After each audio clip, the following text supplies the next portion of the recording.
This game is not suitable for children or those who are easily disturbed.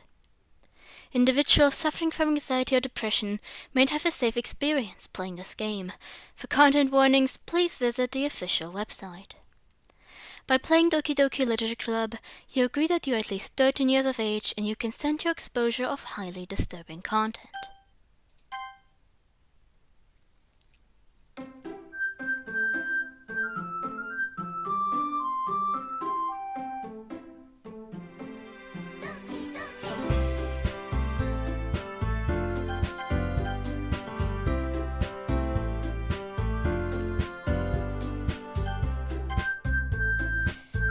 Greetings, I am Amy and welcome to Doki Doki Literature Club. As the title suggests, this is not my first playthrough, this isn't blind. I've played this game many times before, but I want to start up my channel with this because I want this channel to surround around Doki Doki Literature Club. And before I start into mods and analysis and stuff, I want to start with the game itself. I will analyze a little bit throughout it and stuff, but if you're looking for a blind playthrough, I'm sorry to disappoint. This isn't what you're looking for.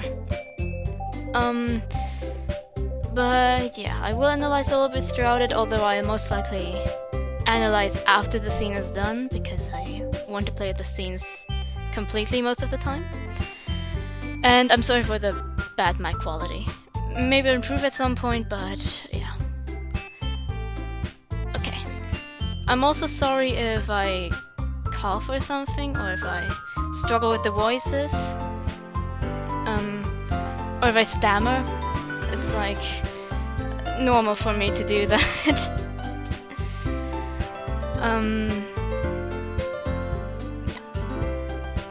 Anyway, I will put up a warning if I start screaming, because I do try to match like the emotions of the characters. And I don't really want to blow your ears off, so anyway. I'm going to call my character John, for personal reasons. Not because it's a basic name or anything, so yeah. Hey! I see an annoying girl running toward me from the distance, waving her arms in the air like she's totally oblivious to any attention she might draw to herself. That girl is Sayori, my neighborhood and friend since we were children. You know, the kind of friend you'd never see yourself making today, but it's just kind of worked out because you've known each other for so long. We used to go to school together on days like this, but starting around high school, she'd always sleep more frequently, and I would get tired of waiting up. But if she's going to chase after me like this, I almost feel better off running away. However, I just sigh, and I look for the crosswalk, and let her catch up to me. I almost left again! I caught you this time! Maybe, but only because I decided to stop and wait for you. You said like you were thinking about ignoring me. That's mean, John. Well, if people stare at you for acting weird, then I don't want them to think we're a couple or something. Fine. But you did wait for me after all. I guess you don't have anything to be mean, even if you want to. Whatever you say, Sayori. We cross the street together and make our way to school. As we draw near, the streets become increasingly speckled with other students, making the daily commute. By the way, John, have you decided on a club to join yet? A club? I told you already, I'm really not interested in joining any clubs. I haven't been looking either. That's not true. You told me you would join the club this year. Did I? I'm sure it's possible I did in one of our many conversations where I dismissively go along whatever she's going on about. So she likes to worry a little too much about me when I'm perfectly content just getting by on the average by spending my free time on games and anime. I was talking about how much that you will learn how to socialize, have any skills before college. Your happiness is really important to me, you know. And I know you're happy now, but I die at the thought of you becoming a NEET in a few years just because you're not used to the real world. You trust me, right? Don't make me keep worrying about you. Alright. I'll look at a few clubs that makes you happy. No promises though. Will you at least promise me you'll try a little? Yeah, I guess I'll promise you that. Yay! Why do you let myself get lectured by such a carefree girl? More than that, I'm surprised I even let myself relent to her. I guess seeing her worry so much about me makes me want to ease her mind at least a little bit, even if she does exaggerate everything inside of her head. The school day is as ordinary as ever, and it's over before I know it. After I pack up my things, I stare blankly at the wall, looking for an ounce of motivation. Clubs. Sayori wants me to check out some clubs. I guess I have no choice but to start with the anime club. Hello? Sayori? Sarah must have come to the classroom while we're spacing out. I look around and realize that I'm the only one left in the classroom. I thought I'd catch you coming out of the classroom, but I saw you just sitting here and spacing out, so I came in. Honestly, you always see me sometimes. I'm impressed! You don't need to wait up for me if it's going to make you late to your own club. Well, I thought you might need some encouragement, so I thought, you know. Know what? Well, that you could come to my club. Sayori... Yeah? There is no way I'm going to your club. Mini! Sayori is vice president of the literature club. Not that I was ever aware that she had any interest in literature. In fact, I'm 99% sure she only did it because she thought it would be fun to start a new club. Since she was the first one to show interest after the one who proposed the club, she inherited the title Vice President. That said, my interest in literature is guaranteed to be even less. Yeah, I'm going to the anime club. Come on, please. Why do you care so much anyway? Well, I kind of told the club yesterday that I would bring in a new member. And Natsuki made cupcakes and everything. Don't make promises you can't keep! I can't have Sayori is really that much of an airhead, or she's so cunning as to have planned all of this out. I let out a long sigh. Fine.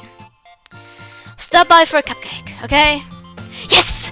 Let's go! And thus today marks the day I sold my soul for a cupcake.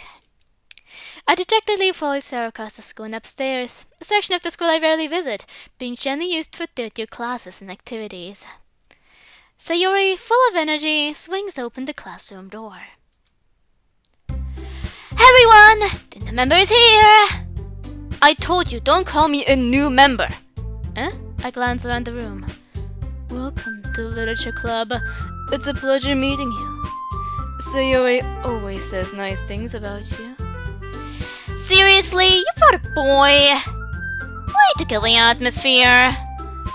John, what a nice surprise! Welcome to the club! Always escape me in this situation. This club is full of incredibly cute girls! What are you looking at? If you want to say something, say it. Sorry. Natsuki. Regardless of our attitude, his name is apparently Natsuki, is one I don't recognize. Her small figure makes me think she's probably a first year. She also is the one who made cupcakes, according to Sayori. You can just ignore her when she gets moody. Sayori says like quiet into my ear, then turns back toward the other girls. Anyway, this is Natsuki, always full of energy. And this is Yuri, the smartest in the club. Don't say things like that. Yuri, who appears comparably more mature and timid, seems to have a hard time keeping up with people like Sayori and Natsuki. Well, it's nice to meet both of you. And it sounds like you know Monika, is that right? That's right. It's great to see you again, John. Monika smiles sweetly. We do know each other. Well, we rarely talked, but we were in the same class last year. Monika's probably the most popular girl in class. Smart, beautiful, athletic. Basically, completely out of my league. So having her smile at me so genuinely feels a little... You too, Monika. Come sit down, John. We made room for the table, so you can sit next to me or Monika. I'll get the cupcakes! Hey!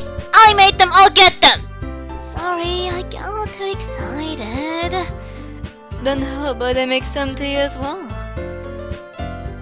The girls have a few desks arranged to form a table. As I already mentioned, it's been widened so that there's one space next to Monika and one space next to Sayori. Natsuki and Yuri walk over to the corner of the room, where Natsuki grabs a wrap tray and Yuri opens the closet. Still feeling awkward, I take a seat next to Sayori. Natsuki proudly marches back to the table, tray in hand. Okay, are you ready? Da-da! Whoa! Natsuki goes to fall off the tray to roll a dozen white, fluffy cupcakes, decorated to look like little cats. The whiskers are drawn with icing, and little piece of chocolate we used to make ears. So cute! I had no idea to get baking, Natsuki. Well, you know, just hurry and take one. Sayori goes on first, then Monika. I follow. Sayori talked for a mouthful and has already managed to get icing on her face. I turn the cupcake around my fingers, looking for the best angle to take a bite. Natsuki is quiet. I can't help but notice her sneaking glances in my direction. Is she waiting for me to take a bite? I finally bite down. The icing is sweet and full of flavor. I wonder if she made it herself. This is really good. Thank you, Natsuki. What are you thinking me? It's not like Haven't I heard this somewhere before? Maybe not for you or anything. I thought you technically did. So I said, well, maybe! But not for, you know, yo! Dummy. Alright. I give up on Natsuki's weird logic and dismiss the conversation. It's not that weird of a logic. She made it for whomever was coming to the club, not directly for us. Yuri turns to the table, carrying a tea set. She carefully places a teacup in front of each of us before setting down the teapot next to the cupcake tray. You keep a whole tea set in this classroom? Don't worry, the teachers gave us permission. After all, doesn't a hot cup of tea help you enjoy a good book? I guess. Don't let yourself get intimidated. Yuri's just trying to impress you. That's not... Insulted, Yuri looks away. I meant that, you know. I believe you. Well, tea reading might not be a pastime for me, but I at least enjoy tea. I'm glad. Yuri faintly smiles to herself in relief. Monika raises an eyebrow, then smiles at me. So, what made you consider the literature club? I was afraid of this question. Something tells me I shouldn't tell Monika that I was practically dragged here by Sayori. Well, I haven't joined any clubs yet, and Sayori seemed really happy here, so... That's okay. Don't be embarrassed. We'll make sure to make you feel right. We'll make sure you feel right at home, okay? As president of the literature club, it's my duty to make the club fun and exciting for everyone. Monika, I'm surprised. How come you decided to start your own club? You could probably be a board member for any of the major clubs. Weren't you a leader of the debate club last year? Well, you know... To be honest, I can't stand all the politics around the major clubs. It feels like nothing but arguing about the budget and publicity and how to prepare for events. I'd much rather take something I personally enjoy and make something special out of it. And if it encourages others to get into literature, then I'm fulfilling my dream. Monika really is a great leader! Yuri also nods in agreement. Then I'm surprised there aren't more people in the club yet. It must be hard to start a new club. I could put it that way. Not many people are very interested in putting out all the effort to start something brand new. Especially when it's something that doesn't grab your attention, like literature. You have to work hard to convince people that you're both fun and worthwhile. But it makes school events, like the festival, that much more important. I'm confident we can all really grow this club before we graduate. Right, everyone? Yeah! We'll do our best. You know it! Everyone enthusiastically agrees. Such different girls, all interested in the same goal. Monika must have worked really hard just to find these three. Maybe that's why they were all so delighted by the idea of new member joining. Though I still don't really know if I can keep up with their level of enthusiasm about literature. So, John, what kind of things do you like to read? Well, considering how little I've read these past few years, I don't have a good way of answering that. Manga. partly to myself, half joking. Natsuki's head suddenly perks up. It looks like she wants to say something, but she keeps quiet. Not much of a reader, I guess. Well, that can change. What am I saying? Sparks out thinking after seeing Yuri's sad smile. Anyway, what about you, Yuri? Well, let's see. Yuri traces the room of her teacup with her finger. My favorites are usually novels, double deep and complex fantasy worlds. The level of creativity and craftsmanship behind them is amazing to me. And telling a story in such a foreign world is equally impressive. Yuri goes on, clearly passionate about her reading. She seems so reserved and timid since the moment I walked in, but it's obvious by the way her eyes light up that she finds a comfort in a world of books, not people. But you know, I like a lot of things. Stories with deep psychological elements usually amaze me as well. Isn't it amazing how a writer can so deliberately take advantage of your own lack of imagination to completely throw you for a loop? Anyway, I've been reading a lot of horror lately. I read a horror book once. That's pretty gross, something I can relate to the minimal level. At this rate, you might as well be having a conversation with a rock. Really? I wouldn't expect that, Yuri. For someone as gentle as you. Well, I guess you could say that. But if a story makes me think, or takes me to another world, then I really can't put it down. Surreal horror is often very successful at changing the way you look at the world, if only for a brief moment. Ugh, I hate horror. Oh? Why is that? Well, I just... Natsuki's eyes stood over to me for a split second. Never mind. That's right. You usually like to write about cute things, don't you, Natsuki? What? What gives you that idea? You left a piece of scrap paper behind the last club meeting. It looked like you were working on a poem called Don't Say That Loud! And give it back! Fine, fine. Your cupcakes are poems. Everything you do is just as cute as you are. Sarah sidles up behind Natsuki and puts her hands down on her shoulders. I'm not cute! Natsuki, you write your own poems? Well, I guess sometimes. Why do you care? I think that's impressive. Why don't you share them sometime? No! Natsuki averts her gaze. You wouldn't like them. Not a very confident writer yet. I understand how Natsuki feels. Sharing that level of writing takes a lot more than just confidence. The truest form of writing is writing to oneself. You must be willing to open up to your readers, exposing your vulnerabilities and showing even the deepest reaches of your heart. Do you have writing experience too, Yuri? Maybe you could share some of your work. Maybe if you share some of your work, you can set an example and help Natsuki feel more comfortable enough to share hers. I guess it's the same for Yuri. I wanted to read everyone's poems. We all sat in silence for a moment. Okay, I have an idea, everyone. Oh god, it's raining. Natsuki and Yuri look quizzically at Monika. Let's all go home and write a poem of our own. Then next time we meet, we all share them with each other. That way, everyone is even. Yeah! Let's do it! Plus, now that we have a new member, I think will help us all get a little more comfortable with each other and strengthen the bond of the club. Isn't that right, John? Monika smiles warmly at me once again. Hold on. There's still one problem. Huh? What's that? Now that we're back to the usual topic of me joining the club, I bluntly come forth with what's been on my mind the entire time. I never said I would join this club.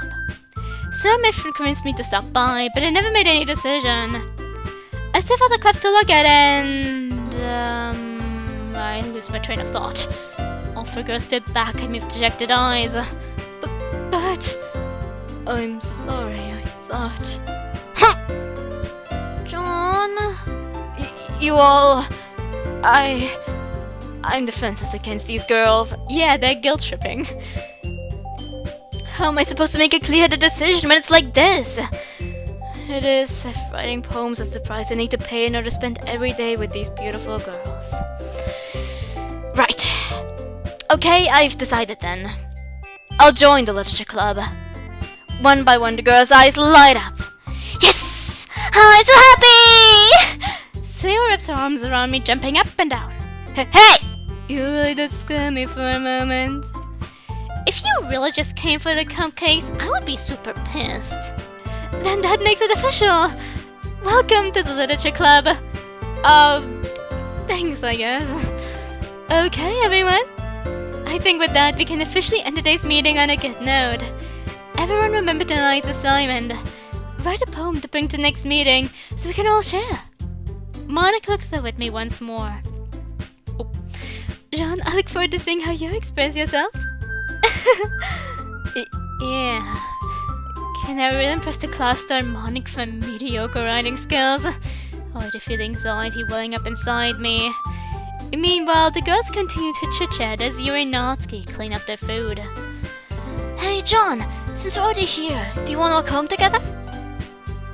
That's right, Sam and I never walk home together anymore because she always stayed after school for clubs. Sure, might as well. Yay! With that, the two of us depart the clubroom and make our way home. The whole way, my mind wanders back and forth between the four girls. Sayori, Natsuki, Yuri, and of course, Monika. Will I really be happy spending every day after school in the literature club? Perhaps I have the chance to go closer to one of these girls. Alright, I'll just need to make the most of my circumstances, and I'm sure good fortune will find me. And I guess that starts with writing a poem tonight.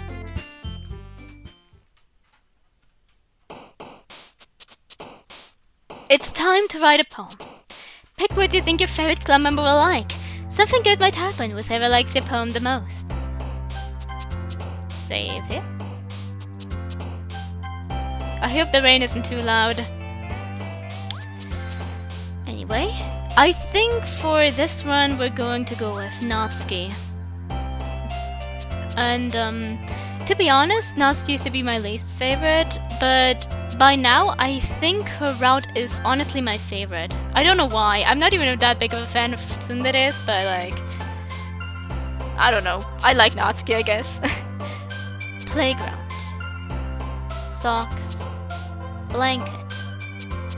Kiss. Fluffy. Fluffy. Summer. Jump. No Natsuki word here. Sayori word it is. Shiny. Spinning. Poof. Candy. Nibble. Giggle. Kitty. Twirl. Lipstick. Squirt. Fantasy. Puppy. Hi again, John. Glad to see you didn't run away on us. Nah, don't worry.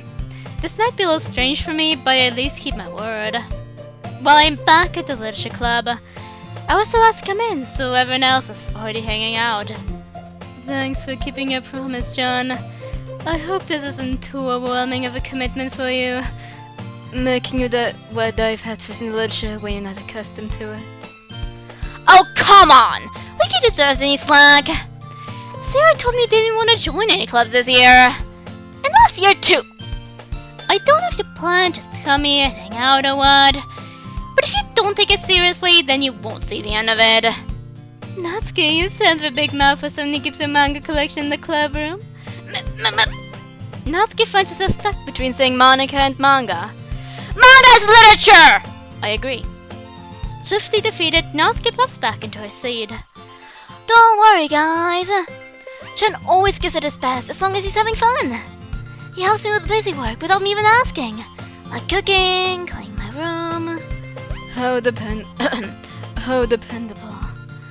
So Yuri, that's because your room is so messy it's distracting. And you almost set your house on fire once. Is that so? You two are really good friends, aren't you? I might be a little jealous. How come? You and John can become good friends too? Sayori... As usual, Sayori seems oblivious to the weird situation she just put me into. Oh! Yuri brought something today, you know? Wait, Sayori! Huh? Me? Not really. Don't be shy. It's really nothing. What is it? Never mind. So you made it sound like it was a big deal, when it's really not. What do I do? I'm sorry, Yuri, I wasn't thinking. I guess that means it's up to me to escape the situation. Hey, don't worry about it. First of all, I wasn't expecting anything in the first place. Sunday night's gesture from you is a pleasant surprise. It'll make me happy no matter what. Is that so? Yeah, I won't make a big deal out of it if you don't want me to be. Alright. Well, here. You reached into a bag and pulled out a book. I didn't want you to feel left out. So I picked out a book that I thought you might enjoy. It's a short read, so just keep your attention, even if you don't usually read. And we could, you know, discuss it, if you want it. This is... How is this girl accidentally being so cute? I really need to get into Yuri's voice again. She even picked out a book she thinks I like, despite me not reading much. Yuri, thank you! I'll definitely read this! I enthusiastically take the book. Phew. Well, you can read at your own pace. I look forward to hearing what you think. Now that everyone's settled in, I expected Monika to kick us some scheduled activities for the club. But that doesn't seem to be the case. Sarah and Monika having a cheery conversation in the corner. Yuri's face is already buried in a book. I can't help but notice her intense expression, like she was waiting for this chance. Meanwhile, Natsuki's rummaging around in the closet. Ugh! I hear Natsuki utter an exasperated sigh from within the closet. She seems to be annoyed by something. I approach her in case she needs a hand. You looking for something in there? Freaking Monika. Should have put myself back in the right spot! What's the point in keeping your collection organized if someone else is just gonna mess it up? Natsuki slides a bunch of stacked books and boxes across the shelf. Manga. You read manga, right? Sometimes. Manga's one of those things where you can't really admit you're really into it until you figure out where the other person stands. How did you know, anyway? I heard you bring it up at some point. Besides, it's kind of written on your face. What's that supposed to mean? I see. There's a lone volume of manga amidst a stack of various books on the side of one of the shelves. Curious, I pull it out of the stack. There it is! Natsuki snatches it out of my hand. She then turns to a box of manga and slips the volume right into the middle of the rest. Ah, much better! Seeing a box head with one book missing is probably the most irritating sight in the world. I know that feel. I get a closer look at the box that she's admiring. Parfait Girls? It's a series I've never heard of in my life. That probably means it's either way out of my demographic or it's simply terrible. If you're gonna judge, you can go do it to the glass on that door. She points to the classroom door. Hey, I wasn't judging anything. I didn't even say anything. It was the tone of your voice. But I'll tell you one thing, John. Consider this a lesson straight from the literature club. Don't judge a book by its cover. In fact, Natsuki pulls out the first volume of Fergus from the box. I'm gonna show you exactly why. She shoves the book right into my hands. Ah. I stare at the cover. It features 4 girls in colorful attire, striking animated feminine poses. It's exceedingly moe. Don't just stand there! Natsuki grabs my arm and pulls me out of the closet. She then takes a seat against the wall beneath the windowsills. She pats on the ground next to her, signaling me to sit there. Wouldn't chairs be more comfortable? I take my seat. Chairs wouldn't work. We can't read at the same time like that. Huh? Why's that? I guess it's easy to be close together like this. Don't just say that! You'll make me feel weird about it! Natsuki crosses her arms and scoots an inch away from me. Sorry. I didn't exactly expect to be sitting this close to her either. Not that I can say it's a particularly bad thing. I open the book. Oh, it's only a few seconds before Natsuki once again inches closer, reclaiming the additional space while she hopes I won't notice. I can feel it peering over my shoulder, much more eager to begin reading than I am. Wow, how long has it been since I read the beginning? You don't go back and flip through the older volumes every now and then? Not really. Maybe sometimes after I've already finished the series. Hey, are you paying attention? I am, but nothing's really happened yet, so I can talk at the same time. It looks like it's about a bunch of friends in high school. Typical slice of life affair. I can't figure out at least since it's rare for the writing to be entertaining enough to make up for the lack of plot. So, what should I expect from this? Is there going to be plot? Well, obviously! You'd think I would enjoy something that didn't have a plot? I mean... Well, I guess I know what you're saying. A lot of the beginning is about simple things. Like, there's a really funny chapter where they're obsessed with that guy at the ice cream shop. But that just helps you get to know the characters. And besides, it's entertaining. But later on, there's all kinds of drama. Like when they get into all their backstories, and when some of the romance starts to happen. That's really what makes it so good. There are so many touching parts. Is that so? It sounds like you really know what you're talking about. Maybe I underestimated you. Hey, wait! What's that supposed to mean? Natsuki gives me a little shove. I just meant that I haven't seen you yet at your full power. Good save. This chapter seems like it's about baking. This is just a guess, but is there a lot of baking in this manga? Well, Natsuki pauses for a moment as if she doesn't want to admit something. Yeah. Why does that matter? It doesn't, I was just curious. Since you enjoy baking too, right? That's just a coincidence. I just happened to get into baking around the same time I got this manga. Like I would ever get into anything because it's in a manga. I feel bad for anyone that's that impressionable. Definitely not a coincidence. I guess it explains Natsuki's interest in manga. Still, of all the hobbies to pick up from a manga, that's definitely one of the better ones. Not to mention, she's really good at it, so who am I to judge?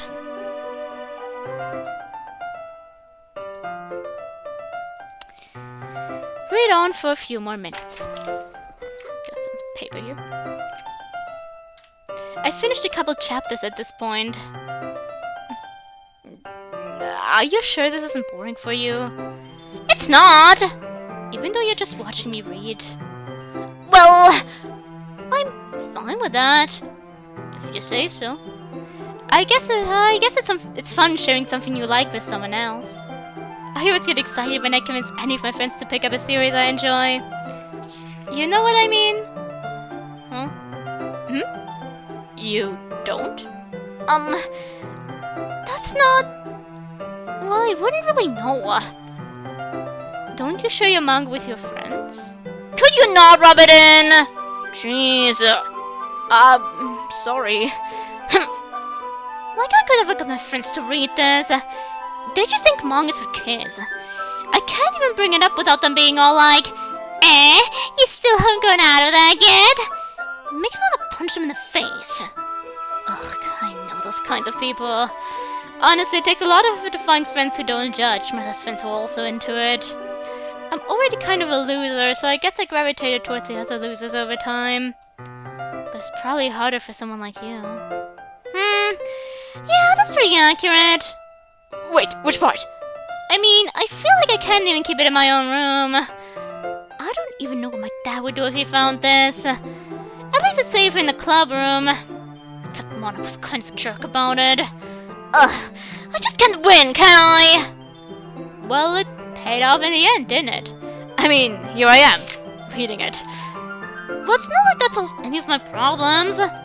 Maybe. But at least you're enjoying yourself, right? So... Jeez, that's enough! Are you gonna keep reading or what? Yeah. I flipped the page. Suddenly, Natsuki starts laughing. I totally forgot that happens! Natsuki puts her finger on one of the panels. Minori is my favorite character. You always feel bad for her since she's so unlucky. But it gets especially bad when... I shouldn't be talking about that yet. Just finish this chapter. Natsuki's voice sparkles with excitement. It's a stark contrast to her usual bossy tone. But she's not used to sharing her favorite manga with her friends. I can understand why. It's hard to express in words the feeling you get when connecting with someone like that. And being able to provide that to Natsuki, for whom it's a rare experience, the thought makes me smile a little to myself. Okay, everyone? Huh? Are you all ready with today's poems? Oh, come on! Could your timing be any worse? Sorry. I just make sure we have enough time. Though you do look pretty cozy over there. Eh? Natsuki suddenly noticed how close she's gotten to me. She hastily sidestepped a good 12 inches away from me. Alright. Guess I'll stop here for now. I closed the book and handed it towards Natsuki. You're just giving it back? Don't you want to know what happens? Yeah, but... Monika just said, don't be dumb. Just take it home with you. Is that really alright? I said that mostly because I didn't really plan on using my spare time to read this. But of course! It would take forever to finish if you didn't take it home. Just finish that one before tomorrow so we can start the next one. And if it gets spent, I'll kill you. By tomorrow. I only got partway through the volume so far. I might fall behind on some shows if I tried to get through this. But I suppose it's a necessary sacrifice in exchange for seeing Natsuki's enthusiastic phase. Or am I most scared of what will happen if I don't finish it? Alright then. I stand up. I return to where I put my stuff and carefully slip the book into my bag. By the way, did you remember to write a poem last night? Yeah. My relaxation ends. I can't believe I agreed to do something so embarrassing. I couldn't really find much more inspiration since I've never really done this before. Well, now that everyone's ready, why don't you find someone to share with? I can't wait! Sarah and Monika enthusiastically pull out their poems. Sarah's on a wrinkled sheet of loose leaf torn from a spiral notebook. On the other hand, Monika wrote hers in a composition notebook. I can already see Monika's pristine handwriting from where I sit. Natsuki and Yuri reluctantly comply as well, reaching to their bags. I do the same myself. Who should I show my poem to first? I told Natsuki I was interested in her poems yesterday. It's probably only fair if I shared mine with her first.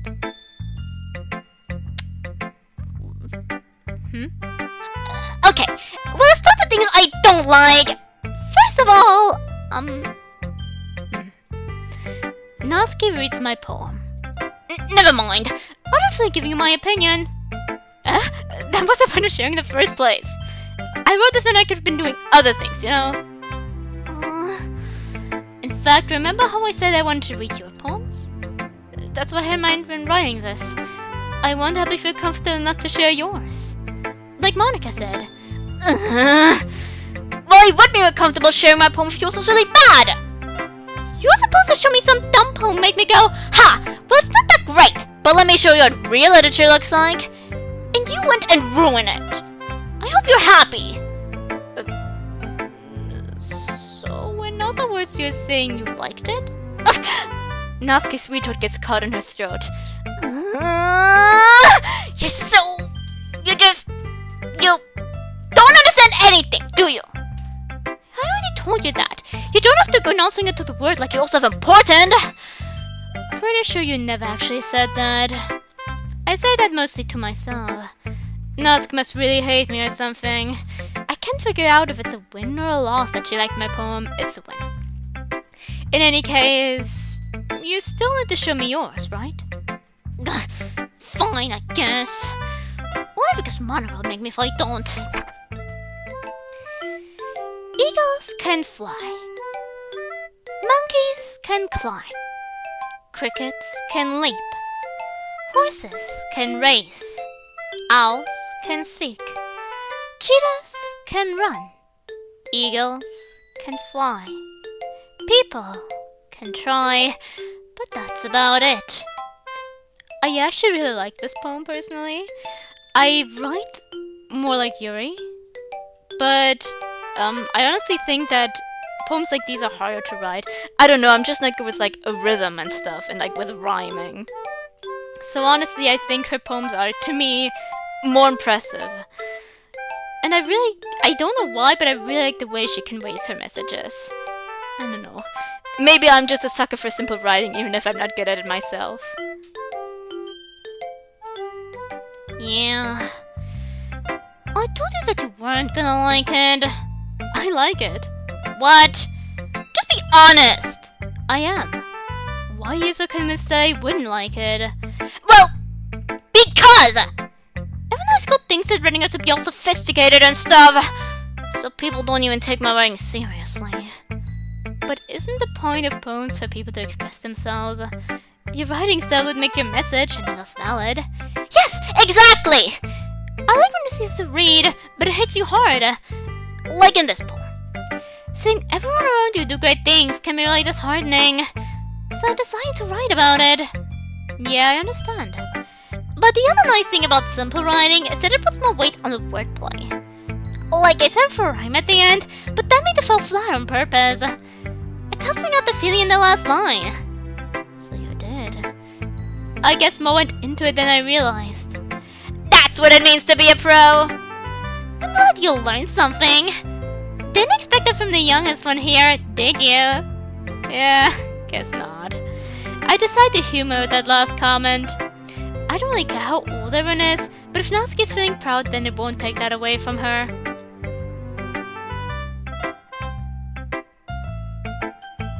Who should I show my poem to next? It's Monika. Hi, John. Hi, John. Having a good time so far? Yeah. Good, glad to hear it. By the way, since you're new and everything, if you have any suggestions for the club, like new activities or things we can do better, I'm always listening. Don't be afraid to bring things up, okay? Alright.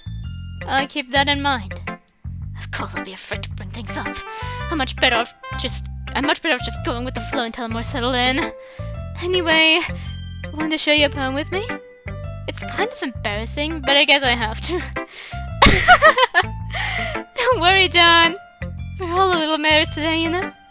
But it's that sort of barrier that we'll all learn to get past soon. Yeah, that's true. I hand Monika my poem. I like it, John. Really? It's a lot cuter than I expected. Oh, jeez. No! It kind of makes me think of something Natsuki would write. And she's a good writer, too. So take that as a compliment. If you say so. Yep. By any chance, have you heard anything by Shel Silverstein? Huh? Maybe a long time ago. He's famous for telling all kinds of stories in just a few simple words. His poems can be funny, endearing, or even sad. And sometimes they're only a few lines long. They might even feel like they're written for kids, but if you think about them, they can express views of the world that would apply to anybody. I see. So you're saying that Natsuki is kind of like that? Sort of. Maybe she's not an expert, but you probably won't find much fun in her poems. There might be something right, but they're super challenging to get the meaning through. So I can see why we're your kind of poem to explore. I'm sure I'm trying different things a lot. It could take a while to feel comfortable doing this. That's okay. I'd love to see you try new things. That's the best way to find the kind of style that suits you. Everyone else might be a little bit biased to their own kinds of styles, but I always help you find what suits you the most. So don't force yourself to write the way everyone else wants you to write. It's not like to worry about impressing them or anything. Anyway, do you want to read my poem now? Don't worry, I'm not very good. You sound pretty confident for someone who claims to not be very good. Well, that's because to sound confident. That doesn't mean I always feel that way, you know? I see. Well, let's read it then. Hole in wall. It couldn't have been me. See, the direction the spackle protrudes. A noisy neighbor. an angry boyfriend. I'll never know. I wasn't home. I peer inside for a clue. No, I can't see. I reel, blind like a film, left out in the sun. But it's too late. My retinas already scorched with a permanent copy of the meaningless image. It's just a little hole. It wasn't too bright. It was too deep, stretching forever into everything. A hole of infinite choices. I realize now that I wasn't looking in. I was looking out. And he, on the other side, was looking in.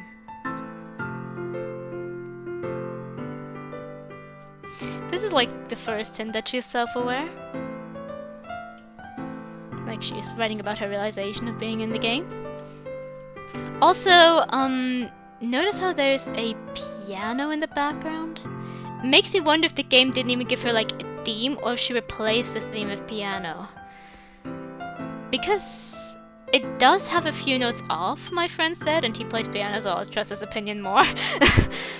And it could easily be that she like had to create her own like theme here.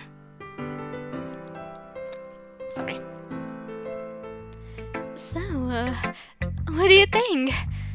It's very freeform, if that's what you call it. Sorry, I'm not really the right person to ask for feedback. It's okay.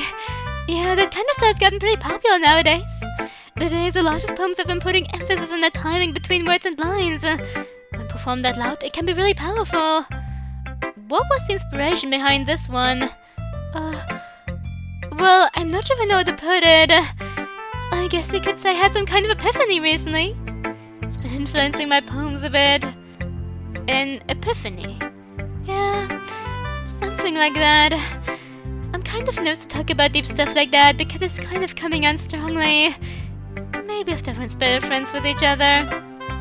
Anyway, here's Monika's writing over today. Sometimes when you're writing a poem or a story, your brain gets too fixated on a specific point. If you try so hard to make it perfect, then you'll never make any progress. Just force yourself to get something down at the paper and tidy it up later.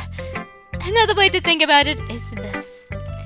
If you keep your pen in the same spot for too long, you just get a big, dark puddle of ink. So just move your hand and go with the flow. That's my advice for today. Thanks for listening.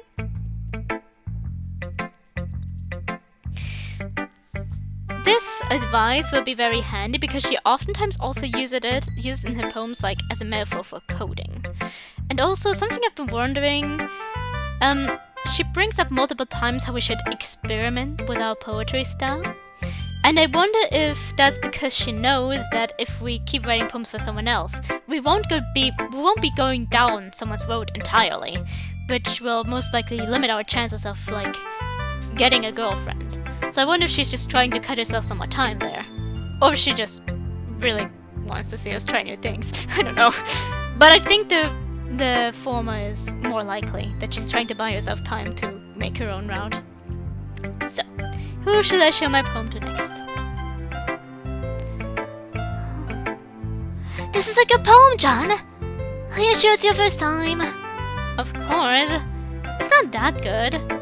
Am I the kind of guy who'd be writing poems in his spare time? I guess you're right. But that's what impressed me.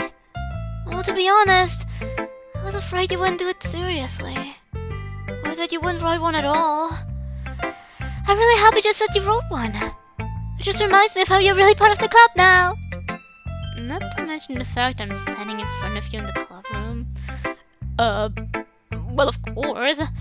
I'm not really into it yet, but it doesn't mean I'll break my promise. See, it's like I said before, John. Deep down, you're not selfish at all, you know. Trying new things like this for other people. That's only something that really good people do. Thanks, Sayori. I'm not sure if Sayori sees the full picture of my motive here. Then again, I can't deny that she's part of the reason I joined. knowing how much this means to her and all. Yeah. I'm gonna make sure you have lots of fun here, okay? That'll be my way of thanking you. Alright, I'm going to hold you to that then. Yay! Now you heard my poem too, right? Don't worry, I'm really bad at this. We'll see about that. Dear sunshine, the way you glow from your blinds in the morning, it makes me feel like you missed me. Kissing my forehead to help me out of bed, making me rub the sleepy from my eyes. Are you asking me to come out and play? Are you trusting me to wish away a rainy day? I look above, the sky is blue. It's a secret, but I trust you too. If it wasn't for you, I could sleep forever. But I'm not mad. I want breakfast. Sayori... This is just a guess, but... Oh wait, forgot to talk about the poem. I like her poems too. Once again, it's like... a style that I can't really reciprocate. I like the way she mixes up rhymes and stuff too.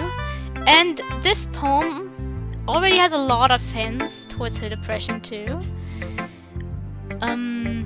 The most obvious one, of course, if it wasn't for you, I could sleep forever.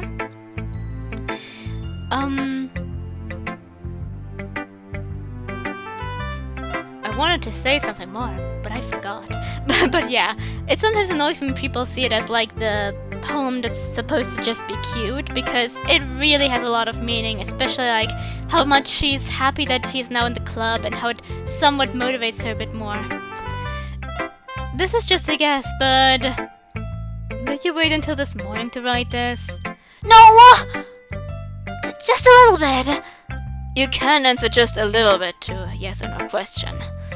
I forgot to do it last night. Well, at least it makes me feel a little bit better about myself. Don't be mean. I still tried my best. Oh yeah, I didn't mean to say that it was a bad poem. It came out nice, or how should I put it? It sounds just like you. Really? Yeah, especially that last line. I made eggs and toast! Even though you were late to school? It's bad to skip breakfast. I get all cranky. Well, I guess there's no point in arguing. Anyway, thanks for showing me. This was so much fun. Monika's the best. Yeah. But next time, I won't forget. And I'm gonna write the best poem ever. Well, I guess I look forward to it. Who should I show my poem to next?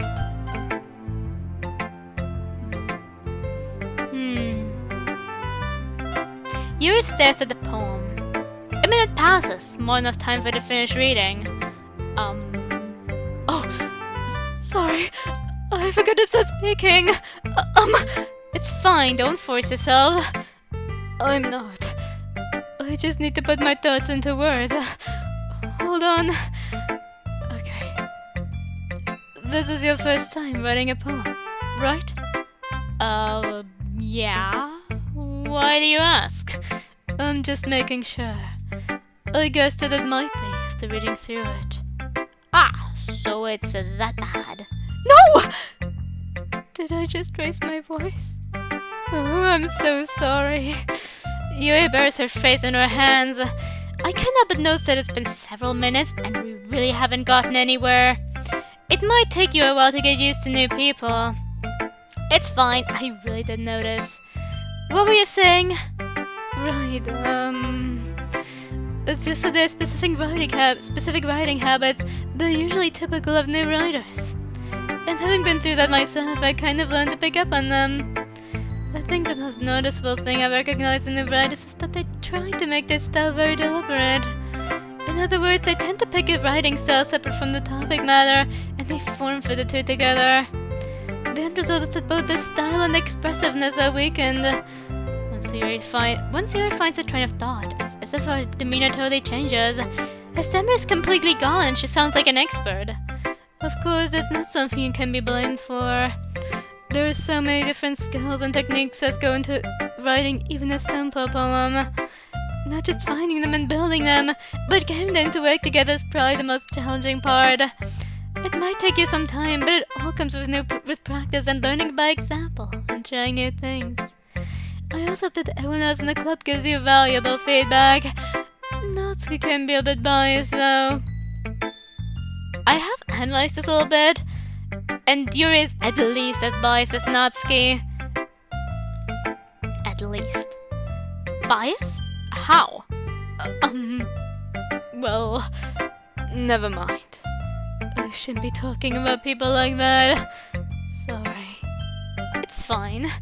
I'm not sure if Yuri is apologizing to herself, to me, or to Natsuki. Do you mind if I read your poem now? Please do. I'd love to share my thought process behind it. Yuri smiles extremely as if that's a rare opportunity for her, which itself is kind of funny. After all, isn't this supposed to be a literature club? Ghost under the light. The tendrils of my hair illuminate beneath the amber glow.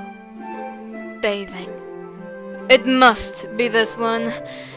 The last remaining streetlight to have withstood the test of time. The last yet to be replaced by the sickening blue-green hue of the future.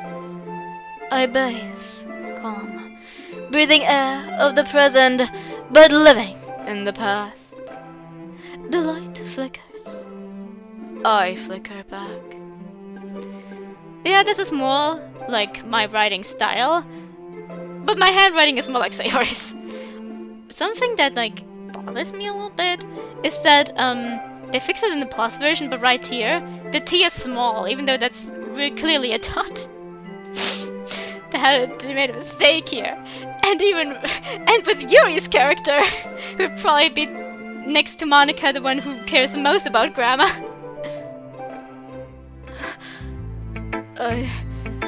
I'm sorry I have such terrible handwriting. What? I wasn't thinking that at all. But it took you a long time to read.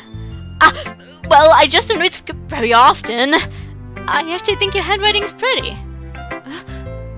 That's a relief. Also, I like the poem. Even though it's short, it was really descriptive. It wasn't too short. I usually write longer poems. Not at all. I'm really glad that you like it. I'll be honest, since it's our first time sharing, I wanted to write something a little more mild. Something easy to digest, I suppose. Are you into ghosts, Yuri? Actually, the story isn't about a ghost at all, John. Really? I must have totally missed the point. Well, I suppose you did only glance over it after all. But remember that poets often express their own thoughts, feelings, and experiences in their work. They usually do more than tell a simple story or paint a picture. In this case, perhaps the subject of the poem is only being symbolically compared to a ghost, lingering in her last remaining place of comfort, unable to let go of the past, and soon to be left with nothing. That's a lot more solemn, putting it that way. I hadn't even thought of that. That's impressive. It's nothing really. Well, it makes me happy that you think that. Just remember that it won't be long before you pick up on these things too. Yeah, maybe you're right. I guess I'll have to keep trying. I'm counting on you. Phew. I guess that's everyone. I glanced around the room. That was almost stressful than I anticipated. It's as if everyone is judging me for my mediocre writing abilities. If they're just being nice, there's no way my poems can stand up to theirs. This is a literature club after all. I sigh. I guess that's what I'm getting myself into. Across the room, Sai and Monika were happily chatting. My eyes land on Yuri and Natsuki. They gingerly exchange sheets of paper, sharing their respective poems. As they read in tandem, I watch each of their expressions change. Natsuki's eyebrows furrow in frustration. Meanwhile, Yuri smiles sadly. What's with this language? Do you say something? Oh, it's nothing. Natsuki dismissively returns the poem to the desk with one hand. I guess you could say it's fancy. Thanks. Yours is, cute. Cute? Did you completely miss the symbolism or something? It's clearly about the feeling of giving up. How can that be cute? I know that. I just meant the language, I guess. I was trying to say something nice. Huh? You mean you have to try that hard to come up with something nice to say? Thanks, but it really didn't come out nice at all. Well, I do have a couple suggestions. If I was looking for suggestions, I would have asked someone who actually liked it. Which people did, by the way. Sayori liked it, and John did too. So based on that, I'll gladly give you some suggestions of my own. First of all, Excuse me. I appreciate the offer, but I've spent a long time establishing my writing style. I don't expect it to change anytime soon, unless of course I come across something particularly inspiring. Which I haven't yet. And John liked my poem too, you know. He even told me he was impressed by it.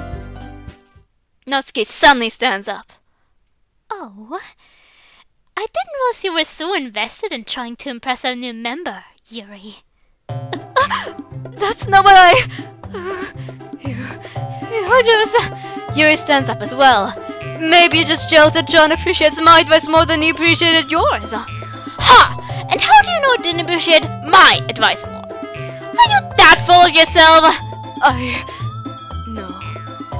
If I was full of myself, I would deliberately go for my way to make everything I do overly cutesy. Is everyone okay? Well, you know what? I was the one whose boobs when she grew size bigger as soon as John started showing up. Natsuki! Natsuki, that's all. This doesn't involve you. I like fighting, guys. Suddenly, both girls turned towards me as if they just noticed I was standing there. John, she's just trying to make me look bad. That's not true. She started it. If she can get over herself and learn to appreciate that simple writing is more effective, then this wouldn't have happened in the first place. What's the point in making your poems all convoluted for no reason? The meaning should jump out at the reader, not force them to have to figure it out. Help me explain it to her, John. Wait, there's a reason there's so many deep and expressive words in our language. It's the only way to convey complex feelings and meaning the most effectively. Avoiding them is not only unnecessarily limiting yourself, it's also a waste. You understand that, right, John? Well... How did I get dragged into this in the first place? So I can only think about writing. But remember, I agree with they'd probably think more highly of me. So of course it's going to be... So. Obviously, in my opinion, the most logical would be to go with Help Me Sayori because I like both of their styles. Even though I think Natsuki's is unironically more impressive and complicated, I do like Yuri's style, so honestly, the only really right option I see is to say Help Me Sayori, because they're both right in that their poems are valid, and both wrong in saying that the poems of the other person isn't valid. However, if I had to choose between Yuri and Natsuki, I would pick Natsuki. I used to think she was being overdramatic, but when I thought about it, Yuri is being at least equally as mature in the argument, and I hate that people hardly point that out. The whole argument started because Yuri couldn't apologize for saying the wrong thing.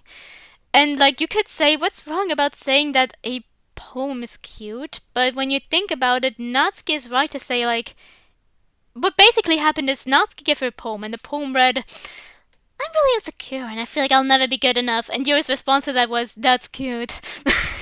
So I can see why Natsuki was upset. She was being overly defensive, that's for sure, but Yuri should have just acknowledged that maybe it wasn't the best word choice. I can't blame Yuri for struggling with word choice, but I really do think she should have apologized after she noticed that it really hurt Natsuki. And instead, she then just decided, I'll give you suggestions because your poem really isn't good. So Natsuki, and that's when Natsuki started going overboard. She started getting more defensive, being like, I'll give you suggestions because people liked it. And Yuri went, no, other people like my poem too. But then she also once again insulted Natsuki's poem, which was completely uncalled for, especially since the only insult Natsuki had spoken at this point about her poem was one she hasn't heard yet. And then, people were also impressed with her poem. And the music rolls in when Natsuki asserts, oh, you're trying to impress a new member? Because that's when she really is offensive the first time. Before she was just defensive, but that's when she, actually started attacking Yuri. Like, oh, you're just trying to impress people now, eh? That's why you're using these big words. And, that's why Yuri also started getting more defensive and talking about whose advice is better, but then it was once again Yuri who made it personal and said that Natsuki is making everything about herself overly cutesy, which must suck given the fact that Natsuki keeps being narrowed down to cutesy, which bothers her because everything else that she has good traits about herself keeps getting ignored for the cute parts. And for her to be then accused of doing that intentionally must have really hurt her. Was her boob comment right? No, especially since both comments are false. But I can see why. Natsuki is wrong when saying that the only way you should write is simple. Because as writing someone I write like Yuri, and it's simply easier for me. It's easier for me to express my feelings like that. And you do usually write poems with the thought of expressing your feelings. And people then say that she was the only one who insisted that simple writing is the only good, only accurate writing style, but Yuri said the exact same thing. Just with different words, and, not as blunt. She used bigger words and stuff. And that's something I've noticed. Very often, Natsuki and Yuri make the same mistakes, just that Natsuki is more blunt, and so she gets called out for it. And Yuri says it, with bigger words. So she doesn't get called out for it because it sounds more mature. In actuality, she is just being just as immature as Natsuki. I can't blame Yuri for having poor word choice. I know where she's coming from. But I can't blame Natsuki for being overly defensive as well, because I also know where she is coming from. With her friends, her not so pleasant home life. So yeah, I can't overall blame either, but if I really had to choose, I picked Natsuki simply because I think in defense, I just want to be protective of her because people aren't. People judge her too frequently for things that Yuri does too. Anyway, let me drink something and then we can continue.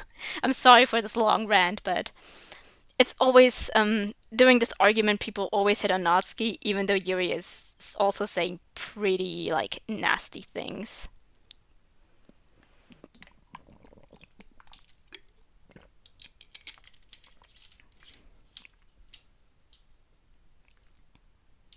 Not that Natsuki was right to say some of the things. She was also being mean. Yuri, you're really talented. Well, but Natsuki's a point. I think that... I racked my brain in an attempt to back myself up. I think that conveying feelings with few words can be just as impressive as well. It lets the reader's imagination take over. And Natsuki's poem did a really good job at that. Yeah! It did, didn't it? Show how much you know. That's not... Natsuki. I think that's enough. Huh? Me? But she was being so mean to me. Natsuki's voice whines. Look, what we talked about yesterday was right. Writing is a really personal thing. And sharing it can definitely be hard. It looks like we learned that today. Even small criticism can lead to something pretty heated. I glanced over my shoulder. Sayra is nodding rigorously. Yeah, so... You don't need to feel threatened.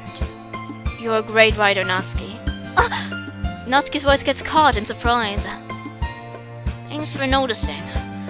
She finally mutters that, barely audible. Yuri... Yuri looks at me dejectedly. With a face like that, I can't help but feel bad for her as well. I'm sure that Natsuki didn't mean everything she said, so you don't need to feel threatened either. Well, if you say so. Hey! It's not like you need to apologize for me, John. Sheesh. Natsuki takes a breath. The thing about... Natsuki glances around the room. Would everyone stop staring at me? Unsurprisingly, Natsuki has a harder time with it than she boasted. So Monika look away. Anyway, the thing about your boobs. I didn't mean it, okay? That's all. Natsuki looks away, avoiding eye contact with anyone. Yeah, you're naturally beautiful, Yuri. Sayori! I'll go make some tea. I was just trying to help. I'm sure she appreciated it, Sayori. I pat her on the shoulder. I also must say, I'm glad that he calls out Natsuki when she gets too arrogant in this situation, something he doesn't do with Yuri. He calls out when she starts insulting Yuri again for not being mean to Yuri again for no reason. We'll never pass that. Everyone's read each other's poems, right? I hope that it was worthwhile for everyone, especially you, John. And to be honest, it's a nice change of pace from the lazing around we got a little too used to. So my joining the club was responsible for ruining the atmosphere. No, not at all. Not at all! There's still time before we go home. So we'll relax for a bit. Of course, besides chatting, we do literature-related things in the club room. So maybe we can take the chance to pick up a book or do some writing. After all, that's what the club is for. I disagree, Monika. Huh? About what? That's not the most important thing about the literature club. The most important thing is having fun! Of course. Well, I guess that's why you're the vice president, Sayori. In the end, though, Monika's right. Being in the literature club probably means I can't spend all my time doing nothing. But in the end, I guess it's been worth it so far. Okay, everyone. It's just about time for us to leave. How did you all feel about sharing poems? It was a lot of fun! Well, I'd say it was worth it. It was alright. Well, mostly. John, how about you? Yeah, I'd say the same. It was a neat thing to talk about with everyone. Awesome! In that case, we'll do the same thing tomorrow. And maybe learn something from your friends too. So your poems will turn out even better. I think to myself, I did learn a little more about the kinds of poems everyone likes. With any luck, that means I can at least do a better job impressing those I want to impress. I nod to myself with newfound determination. John! Ready to walk home? Sure, let's go. Sayori beams at me. It really has been a while since Sayori and I spent this much time together. I can't really say I'm not enjoying it either. Sayori, about what happened earlier. What do you mean? You know, between Yuri and Natsuki. Does that kind of thing happen often? No! It was really the first time I've seen them fight like that. I promise they're both wonderful people. You don't hate them, do you? No, I don't hate them. I just want your opinion, that's all. I can see why they'd make good friends with you. You know, John, it's nice I get to spend time with you in the club. But I think seeing you happy with everyone, seeing you get along with everyone is what makes me the happiest. And I think everyone likes you too. That's... Every day is going to be so much fun. Looks like Sayori still hasn't caught on to the kind of situation I'm in. Sure, being friends with everyone is nice, but does it really need to stop there? We'll just have to see what the future holds, Sayori. I pat Sayori on the shoulder. I say that more to myself than to her, but it's easy to use Sayori as an internal monologue sometimes. Okay! Yeah. Let's do this. Alright. It's poem time again. Pout. Please save. Just to be sure. Games, nibble. Jump! Jumping!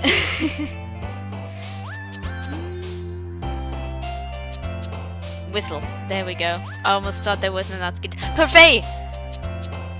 Strawberry. Okay. Heartbeat. Cheeks. Doki doki. Mouse. Poof. Hair. Shiny. Lollipop.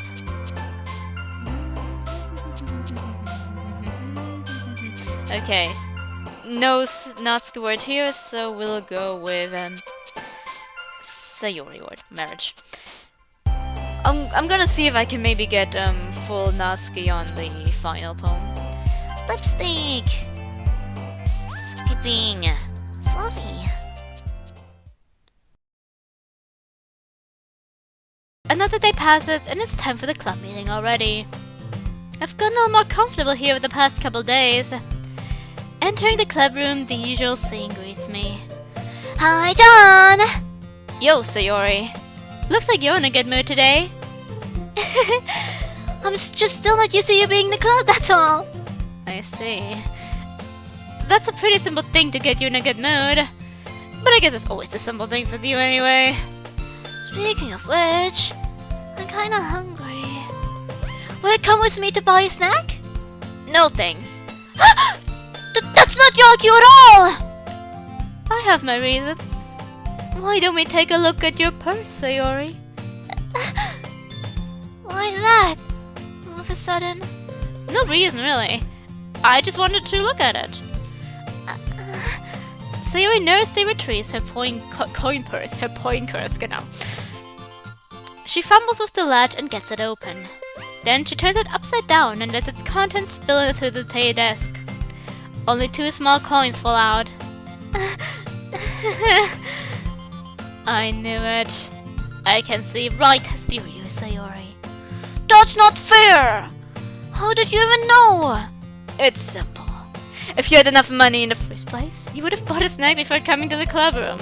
So, either you're not hungry and wanted an excuse to take a walk, or you plan to conveniently forget that you spent all your money so that I would lend you some. But there's one more thing. You're always hungry! And so, that only is the one option! Ooh, ah! I give up! Don't make me feel guilty! If you feel guilty, that means you deserve to feel guilty. That's not true.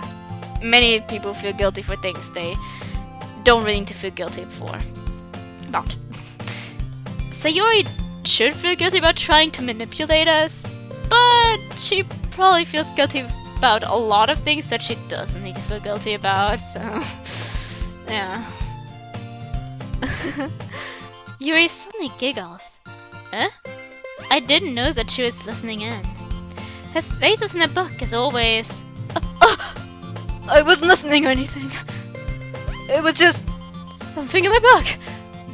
Yuri! Tell John to let me borrow some money. Don't get me involved like that, Sayori. Besides, you should only buy what you can responsibly afford. And frankly, after pulling mischievous little stunt like that, your suffering is fair enough retribution. Did I just... I didn't mean that! I got too absorbed into my book. I like when you speak your mind, Yuri. It doesn't happen much, but it's a fun side of you. There's no way you could think that. You're right, though. I did something bad, and now I have to accept the revolution. Retribution. That! Still, coming from you, Sayori. I guess there's a little devil inside all of us, isn't there? Don't let her fool you. Sue knows exactly what she's doing. If After all, she told you guys she was bringing me to the club before she even told me. But you wouldn't have come if it weren't for the cupcakes. So I had to trick Natsuki into making them. Come on, give me credit in that, Sayori. Out of nowhere, something smacks her into the face, smacks her in the face, and tumbles onto the desk. Oh, what was a cookie? Sure enough, it's a giant cookie wrapped in plastic. Sarah glances around. Is it a miracle? It's because I paid my restitution. Retribution. Actually, that one almost worked. I was just gonna give it to you. But then you had to blab about the cupcakes. It was totally worth seeing your reaction, though. Natsuki! That's so nice of you! I'm so happy. Sayori hugs the cookie. Jeez, just eat it. Sayori rapidly tears up the wrapper and takes a big bite. So good. Sayori suddenly clasps her hands over her mouth. But my tongue. You're going through a lot over just one cookie. Natsuki takes a bite of her own cookie. It looks really good too, Natsuki. Can I try it? Jeez, beggars can be choosers. Well, yours is chocolate. Yeah, why do you think I gave you that one? Fine. So, I'm really happy you shared this one with me. Sarah gets out of her seat and goes behind Natsuki, then wraps her arms around her. Jeez. I get it. Cookie still in hand, Natsuki reaches up to nurse Sayori off of her. Sayori suddenly stands down and takes a bite out of Natsuki's cookie. Hey! Did you seriously just do that? Mouthful, Sayori trots away to safety. Yuri and I laugh as well. Jeez! You're such a kid sometimes! Monika! Can you tell Sayori? Natsuki glances around. Monika isn't in the club room. Where's Monika anyway? Good question. Have any of you heard anything about her being late today? Not me. Yeah, I haven't either. That's a bit unusual. I hope she's okay. Of course she's okay. She probably just had something to do today. She's pretty popular after all. You don't think she has a... I wouldn't be surprised. She's probably more desirable than all of us combined. That's true. Excuse me! Suddenly the door swings open. Sorry, I'm super sorry. There you are. I didn't mean to be late. I hope you guys weren't worried or anything. Monika chose to club over her boyfriend after all. You're so strong-willed. Boyfriend? What on earth are you talking about? Monika quizzically glances at me. Never mind that. What held you up anyway? Well, my last period of the day was study hall. To be honest, I kinda just lost track of time. That makes no sense though. You would have had the bell ring at least. I must not have heard it since I was practicing piano. Piano? I wasn't aware you played music as well, Monika. I don't really.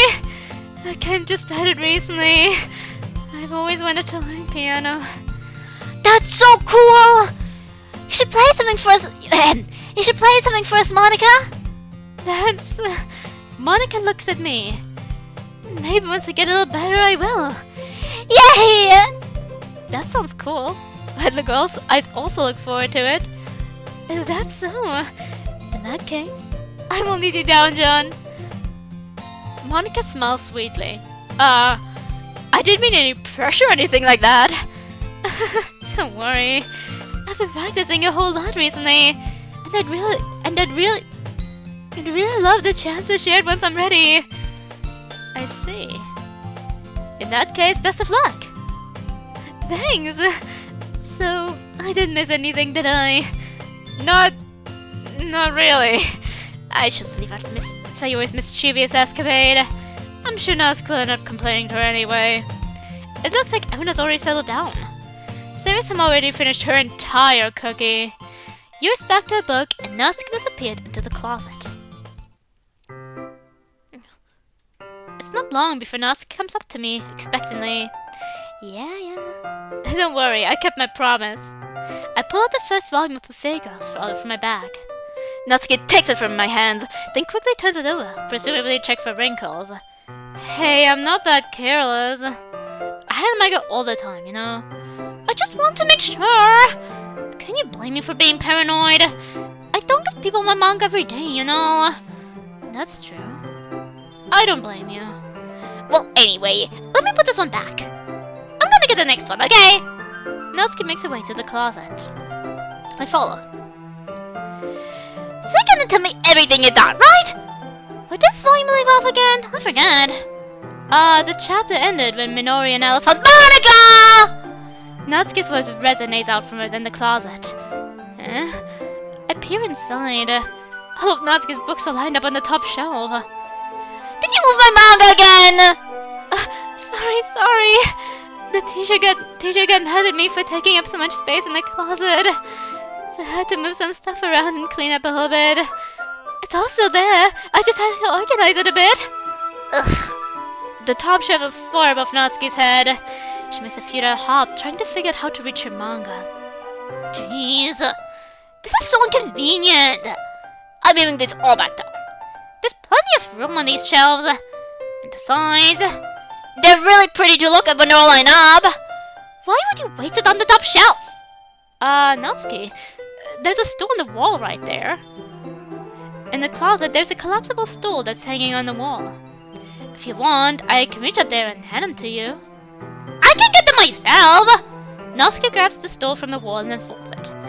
You think I'm too short or something? I mean, I knew it!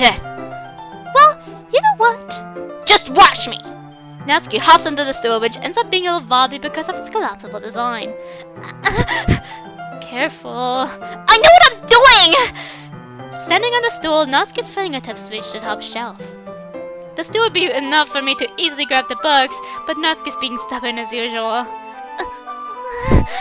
Natsuki uses her fingers to scoot one of the smaller boxes to the edge of the shelf. See? The box suddenly tips. Natsuki barely catches it before it falls to the floor. The stool wobbles. Losing balance, Natsuki gets off the stool. Thankfully, she was able to stay on her feet. She holds the box triumphantly. There! Having almost fell, Natsuki's a bit shaken up. Jeez. No need to prove yourself to me. There's no way you'll be able to reach the bigger boxes like that. I can reach them, so just... I said I can do it! I don't want your help, okay? I'm gonna get a chair, so just hang on. Natsuki forces her way past me out of the closet. Let's see... The classroom chairs have the desks attached, so they're too inconvenient to fit into the closet. Aha! Natsuki trots over to the teacher's desk, which has a computer chair behind it. She rolls it on its wheels back over to the closet. It's a little dangerous since the chair swivels and rolls. But I've already learned my lesson, so I keep my mouth shut. Ish! Natsuki climbs onto the chair, then slowly bounces onto her feet. Since she refuses my help, I take a seat with my back against the side of the doorway and simply watch.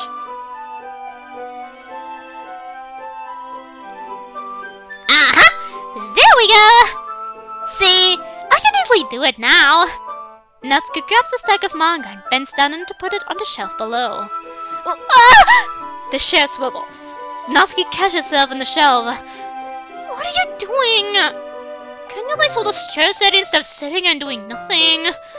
Who was it who told me not to help? Yeah, I got you. I hold the chair while Natsuki reaches back up. I can almost see up her skirt! I force myself to turn away. Natsuki seriously didn't think this through. Once she realizes I'll be dead! Natsuki wraps her arms around the Parfait Girl's box set, easily the largest one on the shelf. Heavy. Hey, John. I don't think I can bend down without falling. Hurry and take this one. Huh? But then I have to let go of the chair. That's fine. Just for a second. Hurry up. Alright, let me just stand up. I solicit my grip from the chair. What do you mean, stand up? Yeah, exactly, what do you mean? Why are you surprised you can look beneath her skirt when you are sitting on the floor? Natsuki looks down at me. Why are you all the way back? Natsuki said she just realized something, but she loses her balance if she moves. Natsuki, the box. What are you looking at? You're trying to look at my... Natsuki's legs shake. I'm not! I was just... Natsuki, don't try to move! Just give me the box! You perv! You set me up! Go away! Get out! But I can outdo it myself! The chair suddenly swirls beneath Natsuki's feet.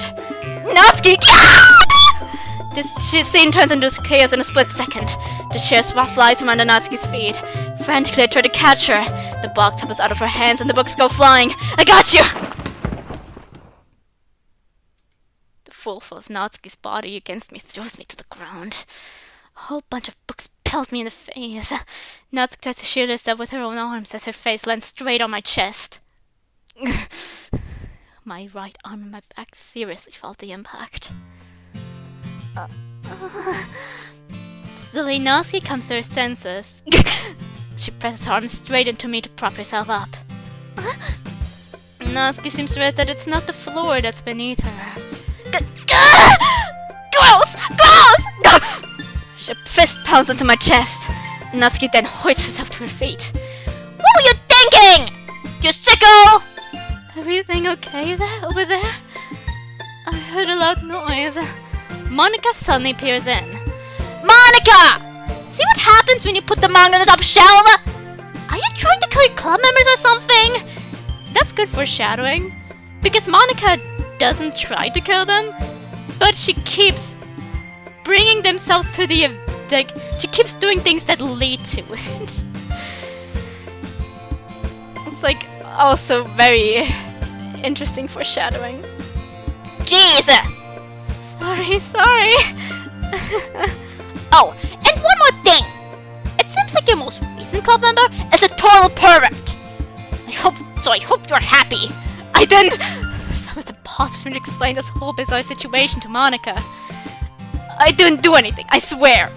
I know, don't worry. Monika says that quietly to me. Looks like I'm off the hook. Oh no! My... Huh? I look down. Natsuki's kneeling on the floor, holding one of the books that are scattered all over. There's a large diagonal crease along the page that she's desperately trying to smooth out. It must have landed on the page. Natsuki tries a bit more to fix the crease, but she can't get it out. Suddenly she gives up and slams the book shut, then throws it to the ground, to the floor. As if continuing to yell, she just lowers her head. Natsuki, are you... No! Natsuki's voice squeaks. I see tears on her face. I'll get the crease out, okay? It's partially my fault, so... Natsuki shakes her head, still looking down. No, I don't even care that much. I'm just having a really bad day today. Natsuki sobs again. I didn't mean to take it out on you. I didn't mean to! It's fine. Is there anything you want to talk about? Natsuki shakes her head. Just... every day...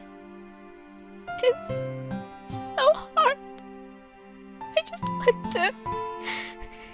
come to the club and...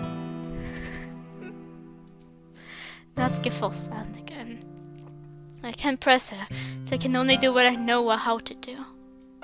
Alright. Well, I'll clean this up.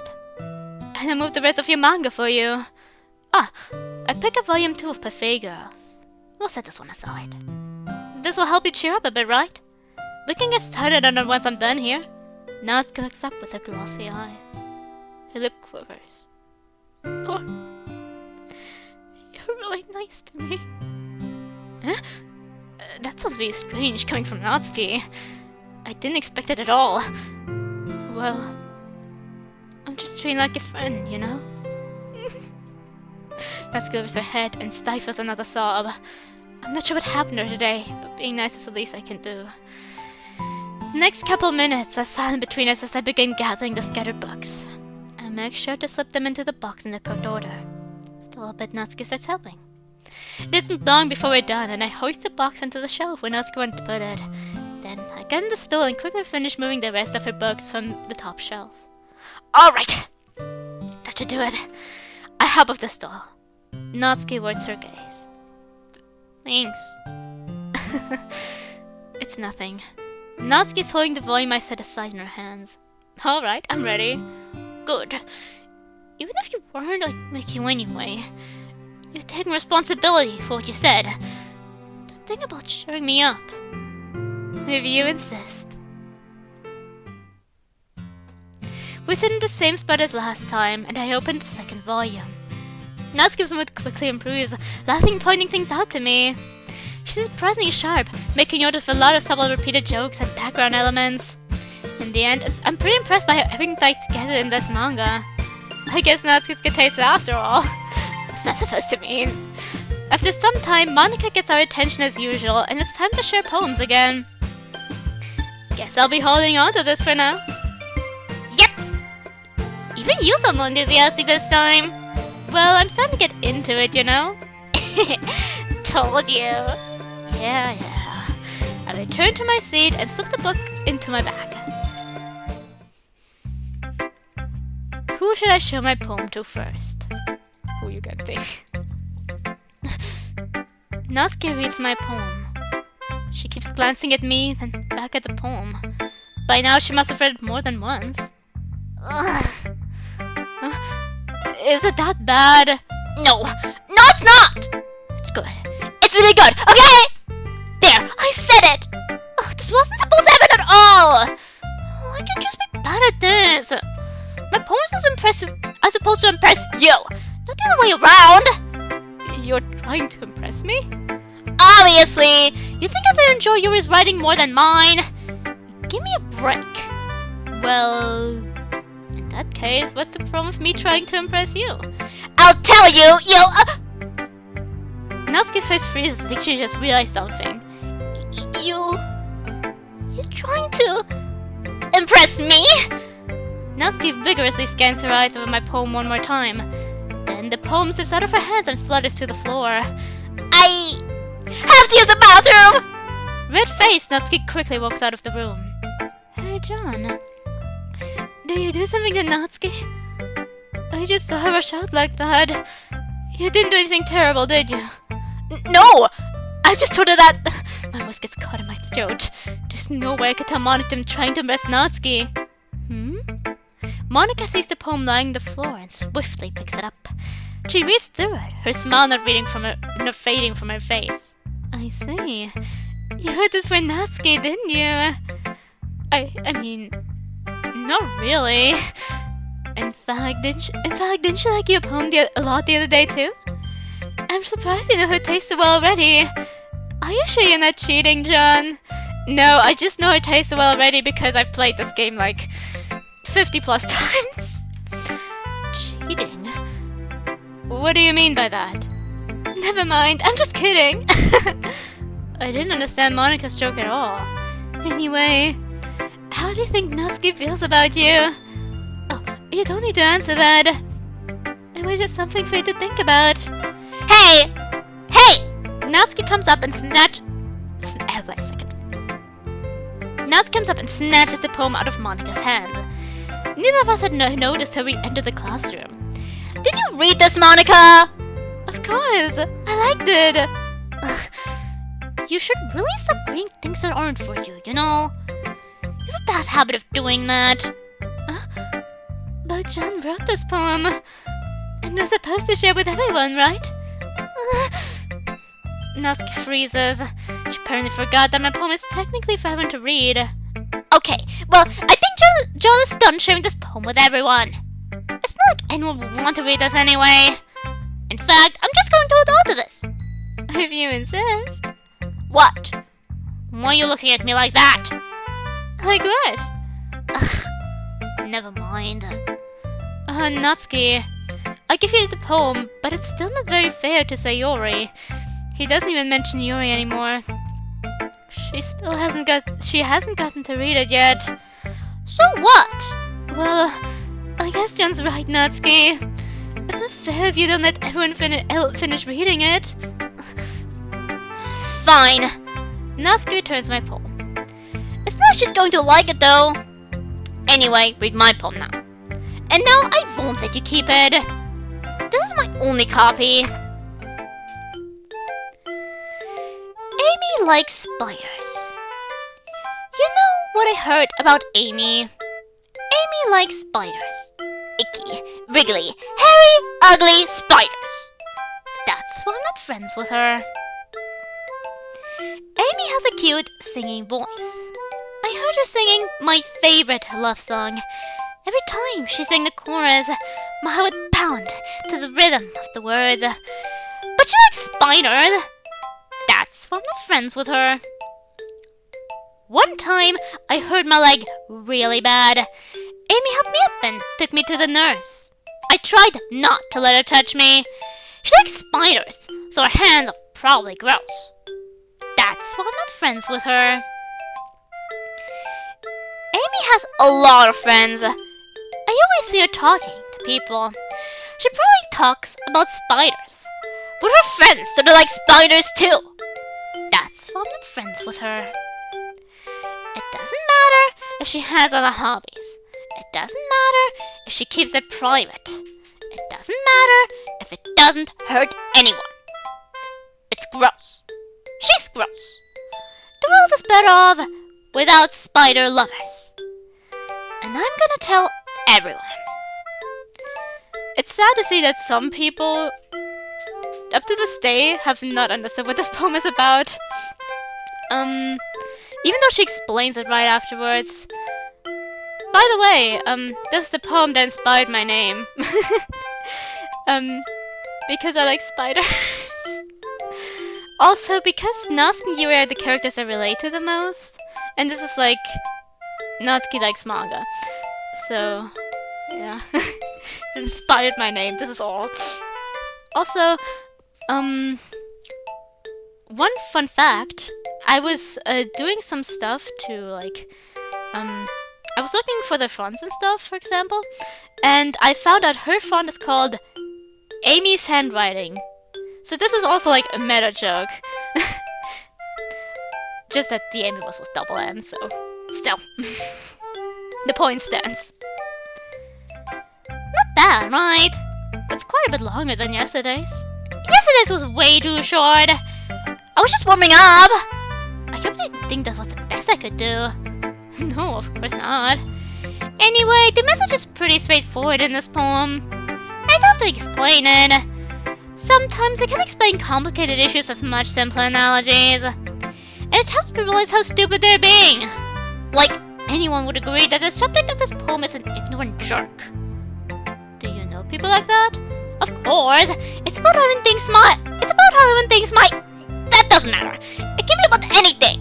I want it to be easy to relate to. Everyone has some kind of weird hobby or guilty pleasure.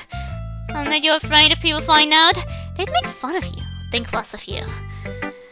But that just makes me feel stupid! Who cares what someone likes, as long as they're not hurting anyone and it makes them happy? I think people really need to learn to respect others for liking weird things. Well, you're definitely right. At least I can relate to that. I'm sure a lot of other people can too. You know, I'm glad that you can appreciate this kind of writing.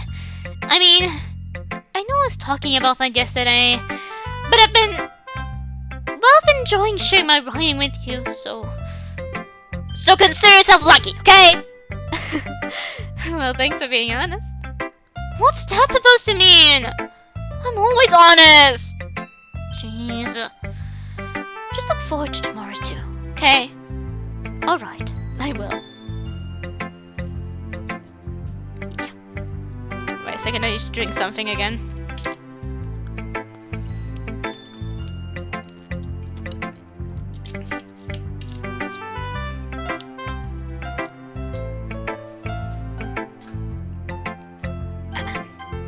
I wish I showed my poem to next. Hi again, John. That was kind of silly with Natsuki earlier, wasn't it? I'm glad the two of you I'm glad that you've been getting along so well. That's one way of putting it. Anyway, I read your poem, but you can go ahead and read mine now. I like the way this one turned out, so you do too. Save me. The colors, they won't stop. Bright, beautiful colors. Flashing, expanding, piercing. Red, green, blue.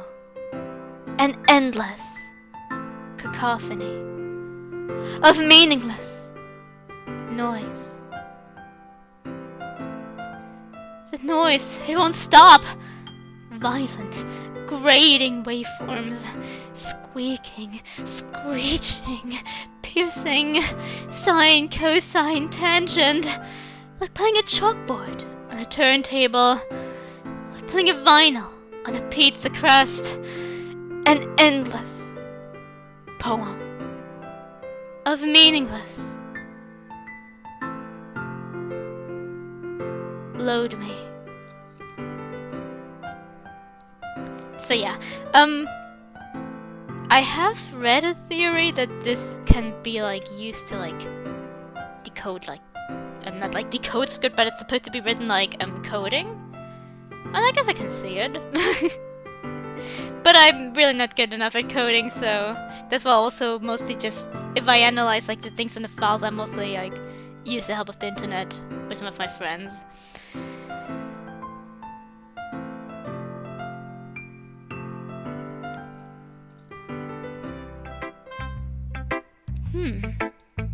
It's even maps within your last one, huh? I guess it's just the way I write. I'm sorry if you don't like it. No, I never said that. It's just the kind of thing I've never really seen before, I guess. I kind of like playing with my space on the paper. Choosing when how the spacey words can totally change the mood of the poem. It's almost like magic. The way I wrote the lines really short makes it feel like they're trying to speak over the noise. Honestly, when I read the poem, I always interpret it like, during the reading, I always interpret it like, she's just like losing herself, and that's why she just like speaks like very like cut off. I see. It's still hard for me to tell what it's about, though. Sometimes asking what the poem is about isn't the right question. A poem can be as abstract as a physical expression of a feeling, or a conversation with the reader. So putting it that way, not every poem is about something. Anyway, here's Monika's writing tip of the day. Sometimes you'll find yourself facing a difficult decision. When that happens, don't forget to save your game. You never know when you might change your mind, or when something unexpected may happen. Wait, is this tip even about writing? What am I even talking about? That's my advice for today. Thanks for listening. About like this writing tip, I've been always wondering like what Monika's goal was with it. If she just wanted to show a hint that she's self-aware, or she wanted to test like how much she is forced into the script, or she can break off a little bit. Or maybe also once again during analysis I noticed that today is the day she starts getting more attached to the player. She also Sayori also starts showing her first signs of that her depression is getting worse. So I wonder if she's deep down a bit concerned that it might backfire already. So she gave this hint as like, because at the beginning she didn't think she would delete Sayori, so she probably thought that this could save her ass at some point if something goes wrong, but then she just lost all of her motivation for anything, so screw that, I guess. Who should I show my poem to next? Sayori. Ooh, I like this one, John. It has some nice feelings in it. Oh, I'm glad. Does that mean it's better than yesterday's? Let me think. I don't know. I guess I like them both. That's not very helpful, you know. Well, I'm not very good at figuring out if poems are good or bad. But that's why I just go by my heart. If it makes me feel things, then it must be a good poem. I'm not sure that's exactly how it works. Then again, I guess conveying feelings is a pretty important part of this whole thing.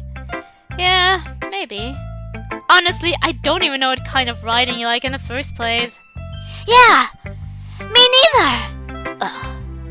Why don't you at least try giving it some thought? Oh, you wanna write something for me? That's so sweet. Yeah, right. But you're always thinking about other people. You need to think about yourself once in a while. If you don't, you might end up getting hurt at some point. Well, I don't really know what you mean, but I'll try to keep it in mind. Well, whatever. Anyway, let's see. I guess I like happy poems. Wait, sometimes I like sad poems too. Sometimes a little bit of both. There's a word for that, right? What's the word I'm looking for? Bittersweet! Yeah! I like things that are happy and things that are sad. Happy and sad. I can see you liking something sad, Sayori. Well, I like happy the most. But sometimes when you feel a rain cloud in your head, a sad poem can help give the rain cloud a little hug. And make a nice happy rainbow. Sayori, that's unexpectedly poetic. It is? Maybe I'm getting better expressing my feelings after all. Thanks, John. I should go write it down then. You can read my poem now, okay? Bottles. I pop off my scalp like the lid of a cookie jar. It's a secret place where I keep all my dreams. Little balls of sunshine all rubbing together like a bundle of kittens. I reach inside with my thumb and forefinger and pluck one out. It's warm and tingly, but there's no time to waste. I put in a bottle to keep it safe, and I put the bottle on the shelf with all of the other bottles. Happy thoughts, happy thoughts, happy thoughts and bottles, all in a row. My collection makes me lots of friends. Each bottle a starlight to make amends. Sometimes my friend feels a certain way. Down comes a bottle to save the day. Night after night, more dreams. Friend after friend, more bottles. Deeper and deeper, my fingers go.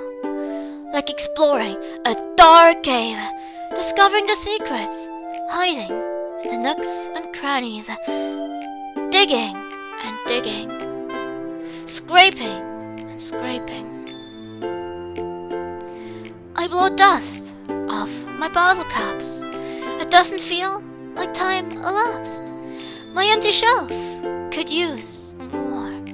My friends look through my locked front door. Finally, all done. I open up, and in come my friends. In they come, in such a hurry. Do they want my bottles that much? I frantically pull them from the shelf, one after the other, holding them out to each and every friend, each and every bottle. But every time I let one go, it shatters against the tile between my feet. Happy thoughts, happy thoughts, happy thoughts in shards all over the floor. They were supposed to be for my friends who aren't smiling. They're all shouting, pleading, something. But all I hear is echo, echo, echo, echo, echo inside my head. Yeah, so this is the poem where we already start to see a lot about her depression. I kind of don't like the new formatting of in the Plus version. Like, these three are all connected there. Like, here it's like three different, oh my god, I'm the English word. I can't remember the English word.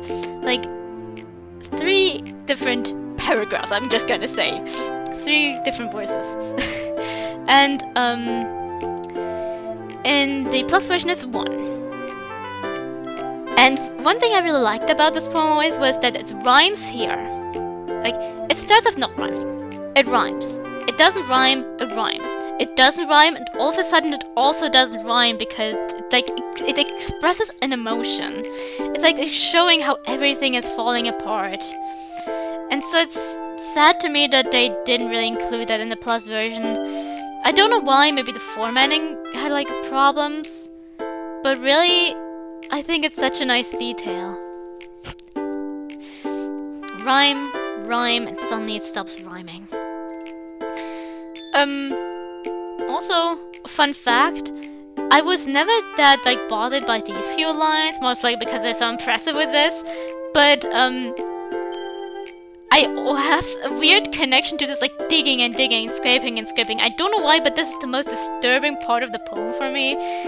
Maybe because that was when I really noticed that she was depressed in my first playthrough, or maybe it is because I have a very vivid imagination, and I don't see it as an image. I see her really digging around in her brain. Maybe it's that. So, oh my god. Okay, everything's fine. Just, yeah. But it's really saddening to me that's like all together here when it's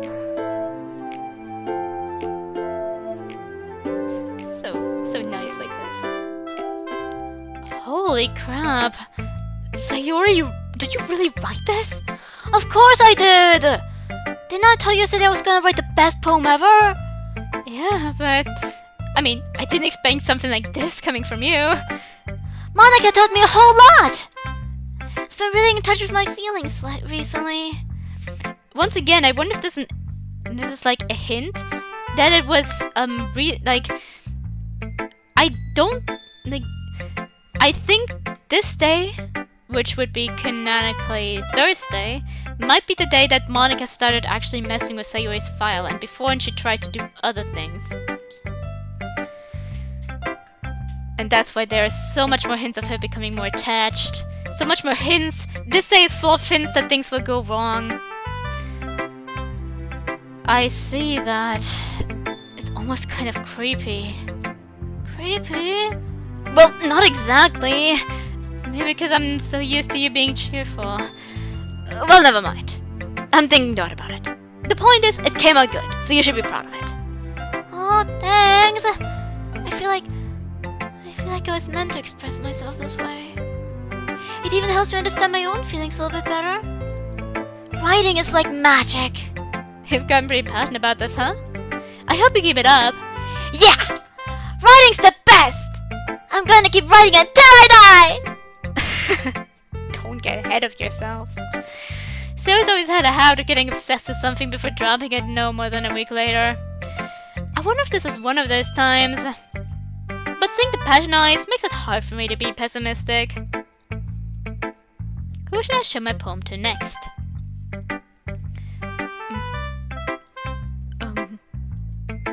Are you still mad at me? Eh? For disrespecting Natsuki yesterday. Because reading this poem. Now I know why you got mad at me. Because you prefer her writing over mine. No. That's not really true. Meaning when I disrespected her, I disrespected you too. Didn't I? Oh no. Yuri, you might be reading into this a little too much. How could I be so stupid? I always let these things happen. When I think before I speak, I just come off as awkward and unlikable. But if I speak without thinking, the things I want to keep inside come out and make people hate me. So, please don't force yourself to be around me. I know this is what Monika wants. But it's not fair to you when you could be enjoying your time with Natsuki and Sayori. Yuri, please.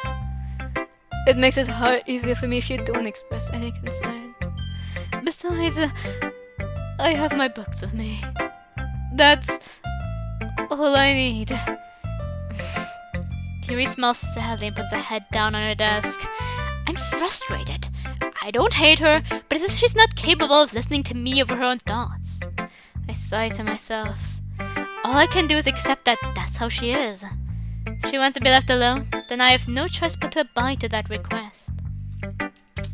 By the way, many people seem to interpret this, I know this is what Monika wants. Monika is, in Act 1, not as apathetic yet and still very passionate about the club. What she's saying is, Monika wants us to share poems. Monika wants everyone to read each other's poems, but Yuri doesn't think it's fair to us.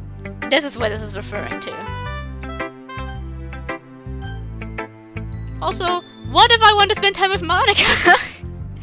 This will be a common theme where people are brought up, and even if you show hints of interest in Monika, it doesn't really impact that much, and she will get excluded from like the idea that you could be spending time with her. Sorry, my brain is lagging. I hope you understand what I mean. Like, sometimes you'll pick something that would refer to the fact that we might want to spend time with Monika, and the game will not acknowledge that in any way. Which already might be the reason why Monika gets more frustrated too, because the game basically paints her as worthless.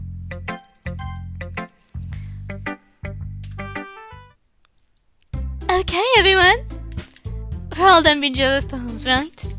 I have something extra planned today, so if everyone could come to the front of the room. Is this about the festival? Well, sort of. Oh, do we really have to do something for the festival? It's not like I can put together anything good in just a few days. We're just embarrassing ourselves instead of getting any new members. That's a concern of mine as well. I don't really do well with last-minute preparations. Don't worry so much. We're going to keep it simple, okay? We won't need much more than a few decorations. Sarah's been working on posters and I've designed some pamphlets that we can give out during the event.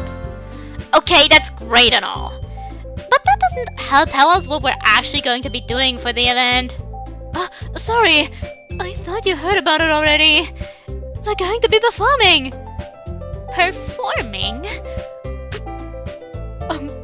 Monika. Yeah, we're going to have a poetry performance. Each of us are going to choose a poem to recite during the event. But the cool part is, we're also going to let anyone else come up and recite poems too. So it's putting it on all the posters in case anyone wants to prepare ahead of time. Sayori, who's been coloring a poster, holds it up for us to see. Are you kidding me, Monika? You didn't already start putting those posters up, did you? Well, I did. Do you really think it's that bad of an idea? Well, no. It's not a bad idea. But I didn't sign up for this, you know!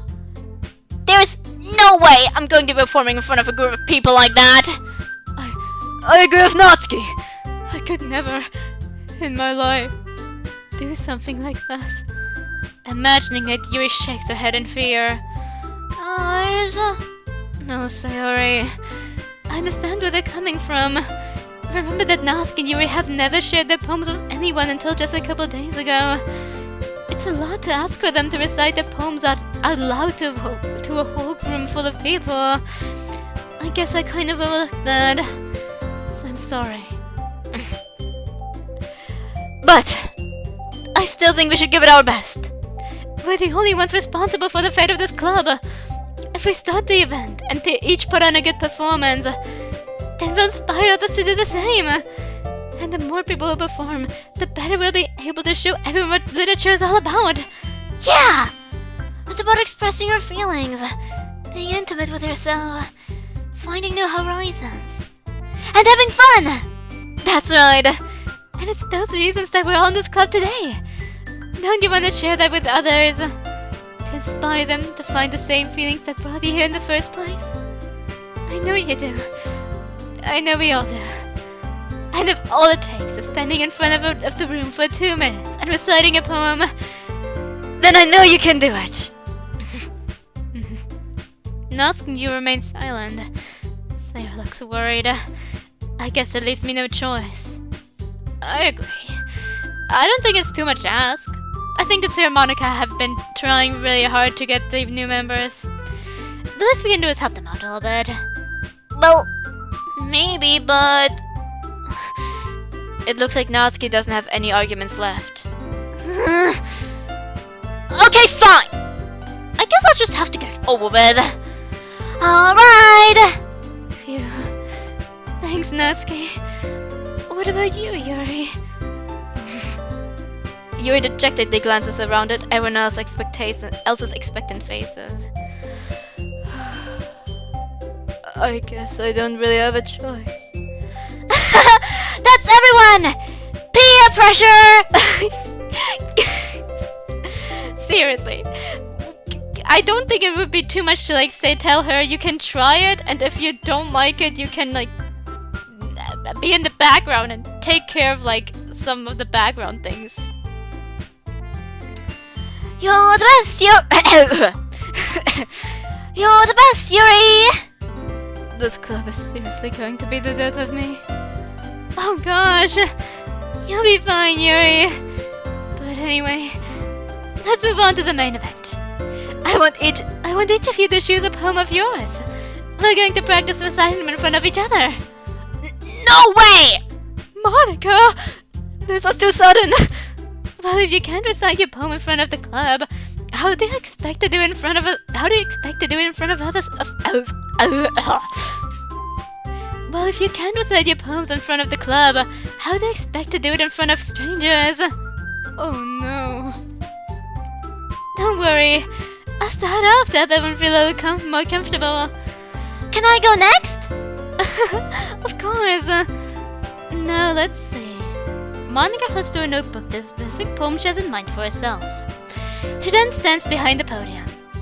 The title of this poem is The Way They Fly. Monika begins reciting her poem. Her clear, confident voice fills the room. More than that, her inflection is pristine. She knows exactly how to apply emotion behind each line she recites, bringing the words to life. Is this something she's done before? It's just simply natural. I glance around me. Everyone has their eyes on Monika. Sarah looks amazed. Yuri has an intense expression of on her face that I don't understand. Finally, Monika finished the recitation. The four of us applaud. Monika takes a breath and smiles. That was so good, Monika! Thank you very much. I was just hoping to set a good example. Are you ready to go next, Sayori? I'll go next. You got fired up all of a sudden! Yeah, she was inspired by Monika. Yuri clutches a sheet of paper between her hands and stands up. Keeping her head down, she walks quickly over to the podium. This poem is called... Yuri anxiously glances at each of us. You can do it, Yuri. It's called... Afterimage of a Crimson Eye. Yuri's voice shakes as she starts reading the poem. Just a moment ago, she practically refused to do this. Why is she suddenly putting in so much effort? As Yuri gets past the first few couple of lines, her voice changes. It's almost like what happens when Yuri gets absorbed into her books. Her quivering words transform into the sharp syllables of a fierce and confident woman. The poem is full of twists and turns and structure that she enunciates with perfect timing. This must be a rare glimpse of the whirling fire Yuri keeps concealed inside her head. Suddenly she's finished. Everyone is stunned. Yuri snaps back into reality and glances around her as if she bewildered even herself. It's up to me to save the situation. I'm the first to start applauding. Everyone joins me afterward, and we give Yuri the recognition she deserves. It's not that we didn't want to applaud for her, but it was caught so off guard that we must have forgotten. As we applaud, Yuri holds the poem to her chest and rushes back into her seat. Yuri, that was really good. Thank you for sharing. Looks like Yuri is done for the count. Okay! I guess I'm next then. Sayori hops out of her chair and cheerfully walks to the podium. This one's called My Meadow. Sorry, I giggled. Sayori. It's a lot harder than I thought. How did you guys do it so easily? Try not to think of it like you're sliding to the paper. Imagine you're reciting it to yourself, like in front of a mirror or in your own head. It's your poem, so it'll come out the best this way. I see. Okay then. Sarah begins her poem. Somehow, it feels like her soft voice was made as a perfect match. The poem isn't aimlessly cheery like Sayori is. It's serene and bittersweet. If I were to read this on paper, I probably wouldn't think much of it. But hearing it come from Sayori's voice almost gives it a whole new meaning. Maybe this is what Sayori meant when she said she likes my poems. So I could get to reach more deeply into someone I thought I knew through and through. Sayori finishes and we applaud. I did it! Good job, Sayori. Even John liked it.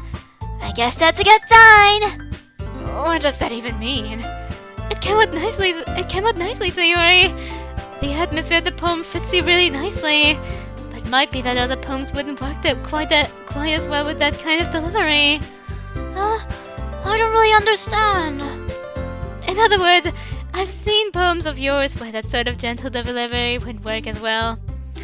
They might need a little more force behind them, depending on what you're reading. Oh, I know what you mean. I've been practicing that kind of thing. It's just embarrassing to do it in front of everyone. Then next time I'll try to make you pick a poem that challenges you a little more. We don't have much time before the festival, you know? Okay! Now, who's next? Natsuki? Don't make me go before John. It's not getting compared to you guys anyway. Might as well let John lower everyone's standards a little bit before I have to go do it. Natsuki. It's fine. I might as well get it over with.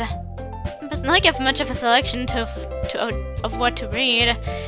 I'll just have to go with what I wrote for today. Stand up and step in front of the podium. Everyone has their eyes on me, making me feel terribly awkward. I recite my poem.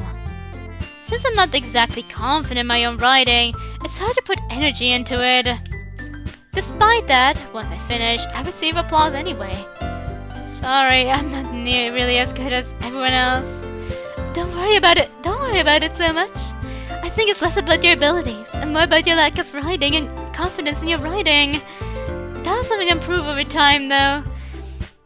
It's interesting, I've seen actually a lot of people say that Monika's being harsh here, but all she's saying is, your poem is good, but you need to be more confident in yourself to bring out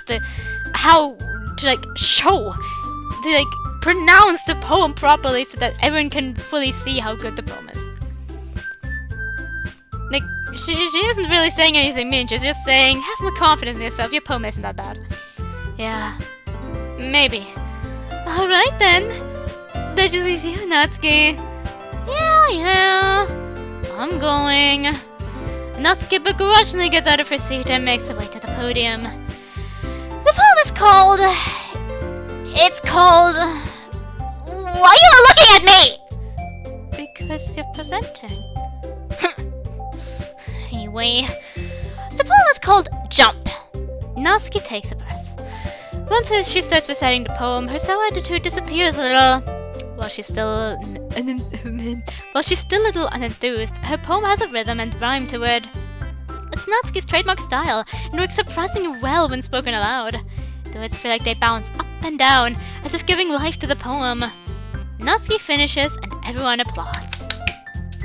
She hops back to her seat. That wasn't so bad, was it? Easy for you to say. You'd better not make me do that again. Well, do at least you're prepared enough to recite a poem in front of other people? I mean, doing it in front of other people will be way easier. I can put on a face I want for the people. But we're just my friends. It's just embarrassing. That's a surprise, Natsuki. I think it'd be the other way around for me. Well, that's just how it is, so... Well, I guess in that case, you won't have much to worry about for the festival. That said, I want to thank everyone for coming through. It might be hard, but I hope that you all have an idea of what it's like now. Make sure you pick a poem and get enough practice before the festival, okay? I'll be making pamphlets, so let me know ahead of time what you'll be reciting. Jeez. I should probably find some other poem to recite instead. That's fine too. It doesn't have to be your own. I'm already pleasantly surprised by the idea that you're putting in all this effort for the club. It makes me really happy. Yeah, no problem. Okay, everyone. I think that's about it for today. I know the festival's coming up, but let's try to write some poems for tomorrow as well. It's been working out really nicely so far, so I'd like to continue that. As for the festival, we'll finish playing tomorrow, and then we'll have the weekend to prepare. Monday's the big day! I can't wait! I can do this. I can do this. Alright. Stand up. There's no way I'll be able to find the same enthusiasm as Yuri and Monika, but I'll do my best to get through it. If it's for the sake of the club, and impressing Monika, then I have to do my best. Ready to go, Sayori? Yep! Look at you two, always going home together like that. It's kind of adorable, isn't it? Jeez, guys. Don't make such a big deal out of it. It must be all nice, though. Well... how am I supposed to respond to that? It's okay, John. You don't have to say it. Whatever. Let's go already. I walk home with Sayori once more. Even though it's only been a few days, a lot of things have already changed. But today, Sayori's being a little quieter than usual on the way home. Hey, Sayori. Sorry, I was missing out! No wonder. I was thinking about something from earlier. I like how we get to... Sayori fumbles with her words. So, let's just say that one day, Natsuki has to walk home with you. Huh? What would you do? What kind of question is that? You kind of put me on the spot here. Well... I would walk home with Natsuki. Walking home with Natsuki, huh? Why does the thought of that make my heart pound? I think I would be afraid of what she'd do to me if I turned her down. Isn't she so cute and fun to be around? That has nothing to do with what I just said. You admitted it! What, do you expect me to say, no, she ain't cute nor fun to be around? Jeez. There's not even any point in speaking something that's never going to happen. Well, maybe. But I just like to think about it. It's not long before you won't need me anymore, you know? Need you? Sayori, I can't figure out how you're seeing things in your head right now. Sorry. Everyone is different. Nobody in the club is a replacement for you. If you say so. The conversation trails off and I'm left feeling awkward. But it's kind of her fault for trapping me with such a weird question. I can't just lie to her. But if there's something that makes her happy, I would hate to take that away from her. That's why I said there's no point in speculating. Then again, the festival is only a few days away. Who knows what will happen in that time? I don't think the MC lied there. Even if we are approaching Natsuki in this playthrough, that doesn't mean Natsuki's a replacement for Sayori. Sayori will always be our dearest friend, and Natsuki will be our girlfriend. So, not a replacement, really. There we go. And we're gonna go with Kiss. Jump! We're a good listener. We listened to what you were about. Candy. Twirl. Parfait. Waterfall. Jumpy. Cute. Kawaii. We both just put the same thing. Boop. Strawberry. Nightgown. Chocolate. Cheeks. Giggle. Pure. Doki doki. Skirt. Clouds. Here we got full Natsuki. Woo! Oh man. I'm the last one here again. Don't worry, I just walked in too. Were you practicing piano again? Yeah. You must have a lot of determination. Starting this club and now picking up piano. Well, maybe not determination, but I guess passion. Remember that the club wouldn't be here if it wasn't for all of you. I'm super happy that you're all willing to help out for the festival too. I can't wait for the festival! It's gonna be great! Huh? Weren't you complaining about it just yesterday, Natsuki? Oh yeah! I'm not talking about our part of the festival. But it's a whole day of school where we get to play and eat all kinds of delicious food. You sound a bit like Sayori all of a sudden. Monika! Do they usually have fried squid? Squid? That's a pretty specific thing to look forward to. Oh, come on! Are you saying you don't like squid? You, of all people? Huh? I didn't say I don't like it, but you don't eat it because you're vegetarian. Besides, what do you mean by you of all people? Because! It's right in your name! Monika! That's not how you say my name at all! Also, the joke makes no sense in translation. Never mind. Let's just focus on our event for now, okay? Fine, fine. Your reactions aren't as fun as Yuri's or Sayori's anyway. Excuse me. Where is Sayori anyway? Oh, there you are. Sayori's sitting at a desk in the corner of the room, looking down at nothing. I'll go over to her. Hey, Sayori. I wave my hand in front of her face. You're spacing out again. Sorry. Don't mind me. You can go talk to everyone else. Huh. Is everything alright? Of course! Why wouldn't it be? It just feels like you're a little off. Sorry for assuming things. Jeez, you worry too much about me. I'm fine, see? Sayori shows me a big smile. Don't let me distract you from having fun with everyone. Well, alright.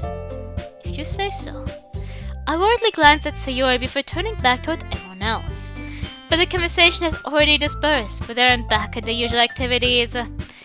Maybe I should ask Monika if she's noticed anything about Sayori recently.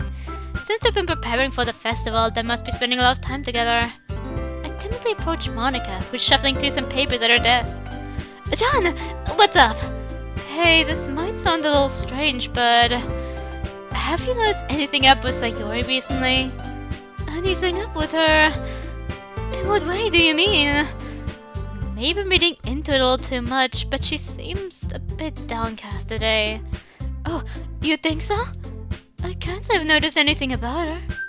Monika peers across the room at Sayori, who's idly dragging a rubber eraser up and down her desk. Maybe there's something on her mind. But I'm surprised I'm not that one asking you, John. You certainly know a lot better than I do. Yeah, but she's never really like this.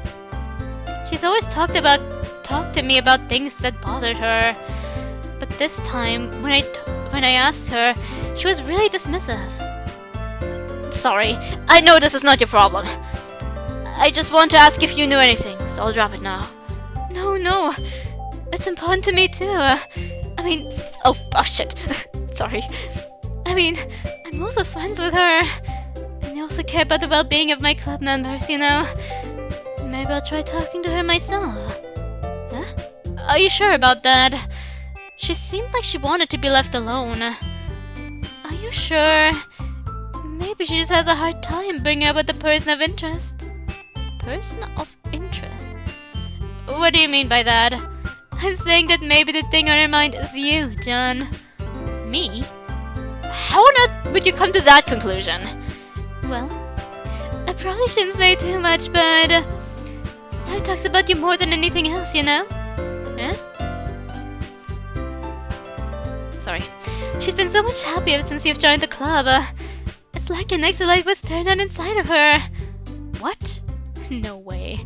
Sayori is always like that. She's always been full of sunshine. It's not any different now than it always has been. You're so funny, John. Have you thought that maybe you've always seen her so cheerful?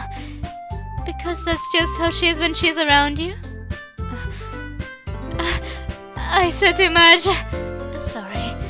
What do I know anyway? I didn't mean to jump to conclusions, so you should just forget about what I said. I tried to talk to her, so try not to think about it I'll try to talk to her, so try not to think about it for now. Alright. Monika smiles meaningfully. I know she said to forget about it, but I already know that I won't be able to get her words out of my head. Monika stands up from her desk and walks across the room to where Sayori is sitting. I watch her kneel down next to Sayori and gently talk to her. But she's keeping her voice so quiet that I can't hear her from here. I sigh and sit myself down. I know Sayori told me not to worry about her and have fun with everyone else. But that's impossible to do when she's behaving like this. Exactly how much do I care about her that I'm letting this weigh me down so much? Now it feels like I'm the one behaving out of the ordinary. But there's nothing I can do besides wait for Monika. Hey, you! Huh? I look up to see Natsuki next to me. Are you just gonna sit there and keep staring at nothing? There isn't that much time, so... sorry. I didn't mean to make you worry or anything.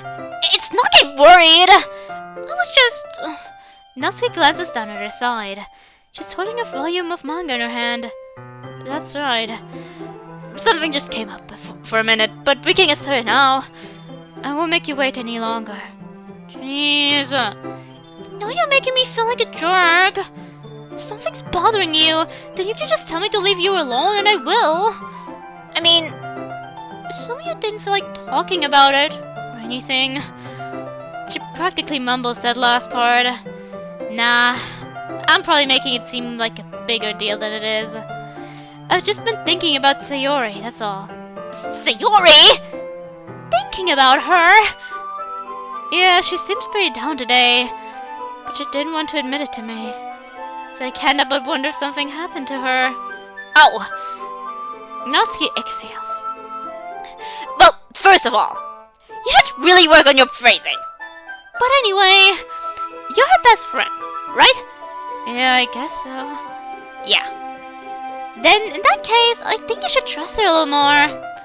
If she needed you, then it would be if she needed you, then you would be the first person she would go to, right? Well, I guess that's true. I mean, some people just have those days. You can't always avoid it. If anything, she probably doesn't want you to worry about her because it's not that important. Yeah, that's kind of what she said to me. Maybe it's not right for me to go against her wishes. Exactly. If she needs you to worry about her, then it'll be a lot more obvious. Yeah, I should have thought of it that way from the start. Natsuki fills with the book she's holding in her hands. She really means a lot to you, doesn't she? You don't get the wrong idea or anything! We've just been friends for a long time. It's normal to be worried about your friends. I mean, you were worried about me, so I was not! Jeez, if you're fine, let's hurry and get started already! Yeah. Okay, everyone. After some time passes, Monika's out of the club room. Why don't we share her poems now? Before I know it, everything is back to normal. Everyone goes to retrieve their poems, and I do the same. I make eye contact with Monika, and she smiles at me. I wonder what she was talking about with Sayori. About that, you know, I see a lot of people claim that Monika probably told Sayori to kill herself, but I don't really believe that. Besides it being a bit, very, comically evil, it just doesn't really fit with her motivation. Monika doesn't want Sayori dead, but she obviously said something that bothered Sayori. How it makes more sense for her to have, played on Sayori's insecurities, which isn't better. I'm not defending Monika. Whatever she said was bad. But I'm just annoyed by this, comically evil thing of, you should kill yourself type of idea. She talked to her about how the EMC is, sad and unmotivated, maybe. Perhaps she said it in a disappointed tone or something. She basically guilt-tripped Sayori because, we are worried. And Sayori's scared that she's a burden. And so it would make sense, because that would make Sayori want to distance herself, because she doesn't want to be a burden to us. And we are, like, sadder because of her. And worrying because of her. And it also would make sense with what Sayori says later on. Like, after saying that the MC was just wasting his sympathy on her, she brought up Monika, because Monika enforced the belief that she was burdening him. And therefore she drew the conclusion... Yeah, and therefore she drew the conclusion that she should just, you know... It makes sense for Monika to want Sayori to feel like her depression is a burden to MC, because she, like she says, she wants Sayori to stay away from you. And she doesn't want her to approach you, and stuff. And she probably didn't fully understand how bad she made Sayori's depression at that point. Maybe a little bit. She should have expected that it could backfire. But who knows if she thought it's a dating sim. And she also thought she could fix her actions after she's made her own roads, so she probably thought if something goes wrong, I can always fix it. And that only changed after what happens. Like with Sayori. And no, playing on someone's insecurities is not better. I'd argue it's worse and more manipulative. People want to make Monika manipulative unless it comes to like actually showing like how manipulative someone could be. She probably pride on Sayori's insecurities rather.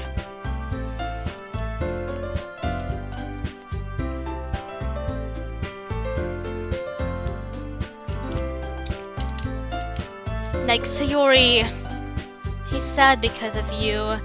Can't you do this? Can you do that? He's demotivated because of you. He worries so much about you, it's like he can't concentrate anymore. Shit like that.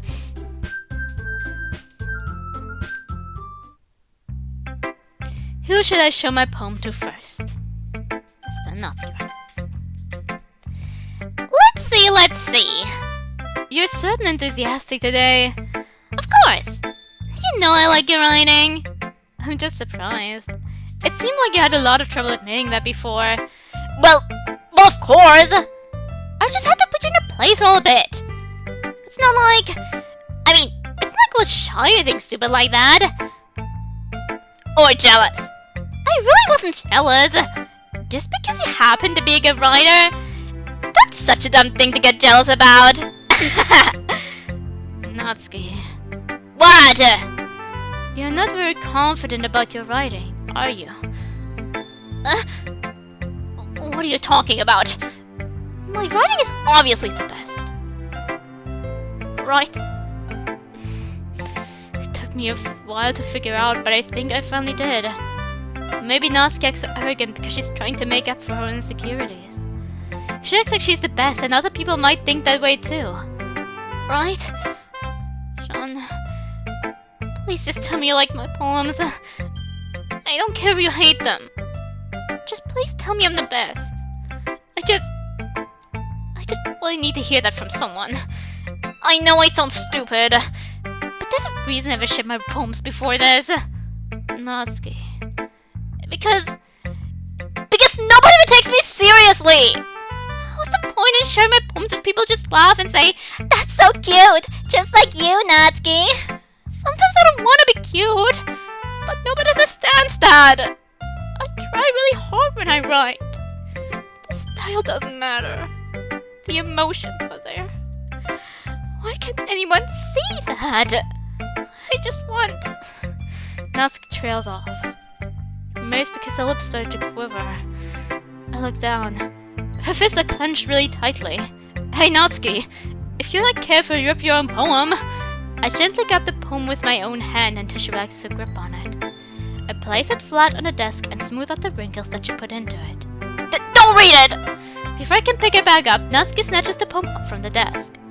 It's not any good. And I know you hate my poems, so you don't have to read this one, okay? But I want to read it. Why? Because I like your poems. I really do. Why would I judge you for your style? It's not like my own style or anything crazy. I mean, it's true that the first time I read one of your poems, I didn't look much into it. But I know you better now. And it's wrong for Yuri to think your style is more amateur than hers. And Sayori, she always means well. But sometimes she's so focused on simple happiness that she doesn't understand what people really want. Yeah.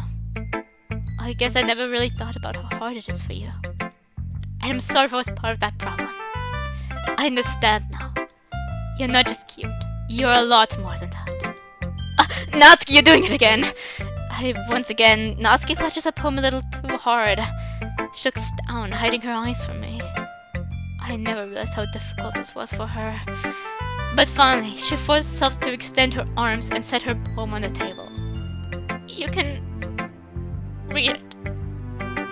Just turn that way. I don't want you to look at my face right now. Okay, I will. Because you. Tomorrow will be brighter with me around. When today is dim, I can only look down. My looking is a little more forward. Because you look at me. When I want to say something, I say it with a shout. But my truest feelings can never come out. My words are a little less empty. Because you listen to me. When something is above me, I reach for the stars. But when I feel small, I don't get very far. My standing is a little bit taller. Because you sit with me. I believe in myself with all of my heart. But what do I do when it's torn all apart? My faith is a little bit stronger. Because you trusted me. My pen always puts my feelings to the test. I'm not a good writer, but my best is my best. My poems are a little bit dearer. Because you think of me. Because you.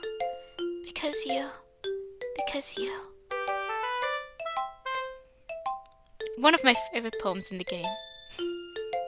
I don't know why.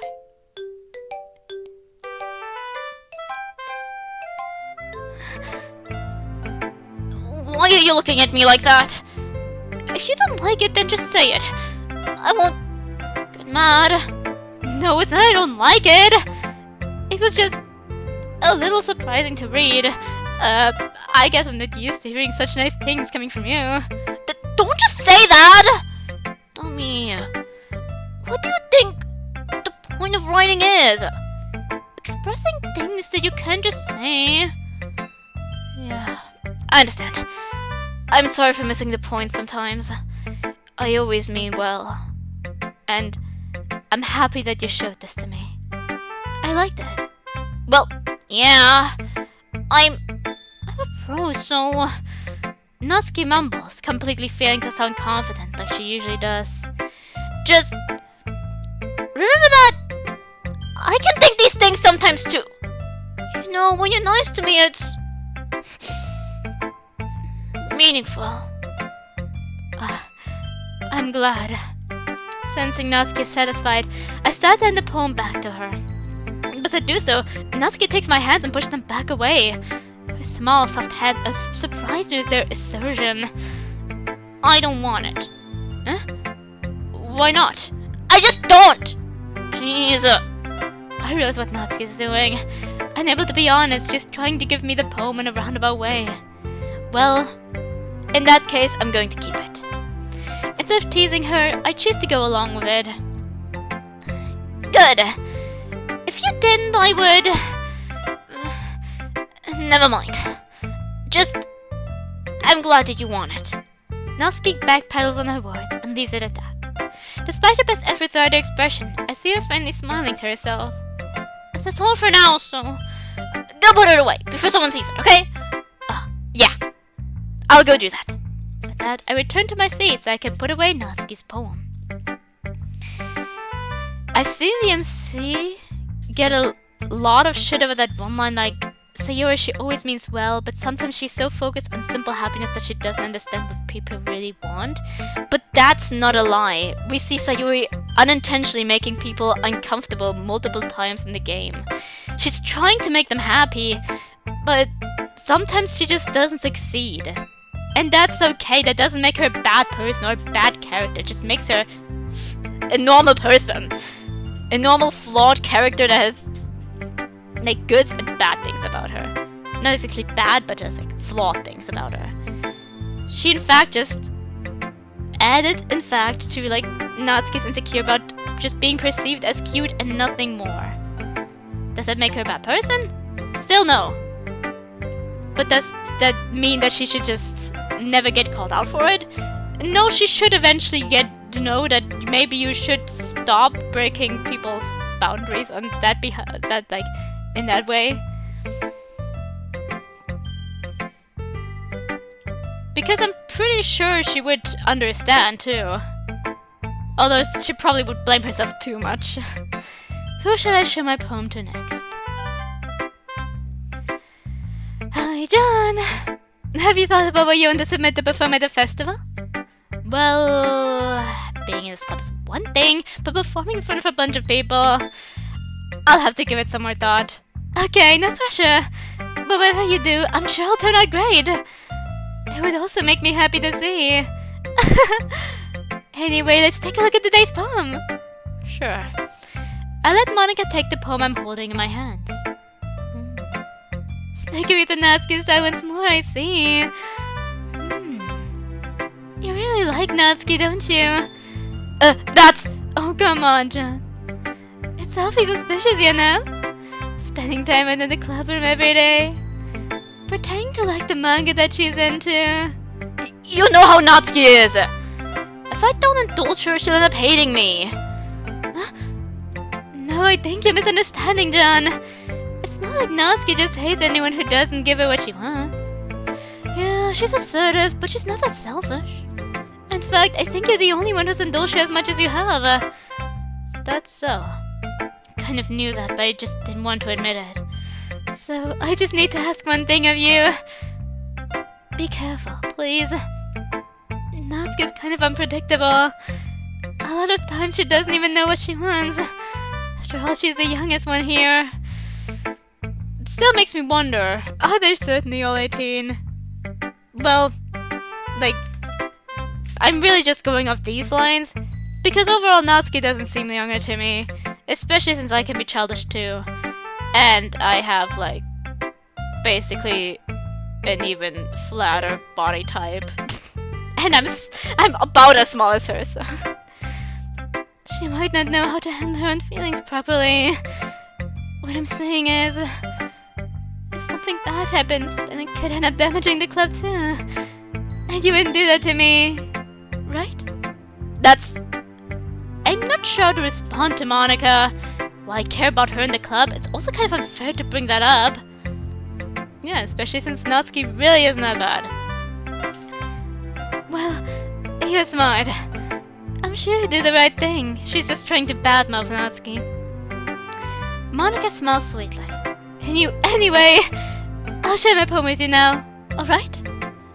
Alright. The lady who knows everything.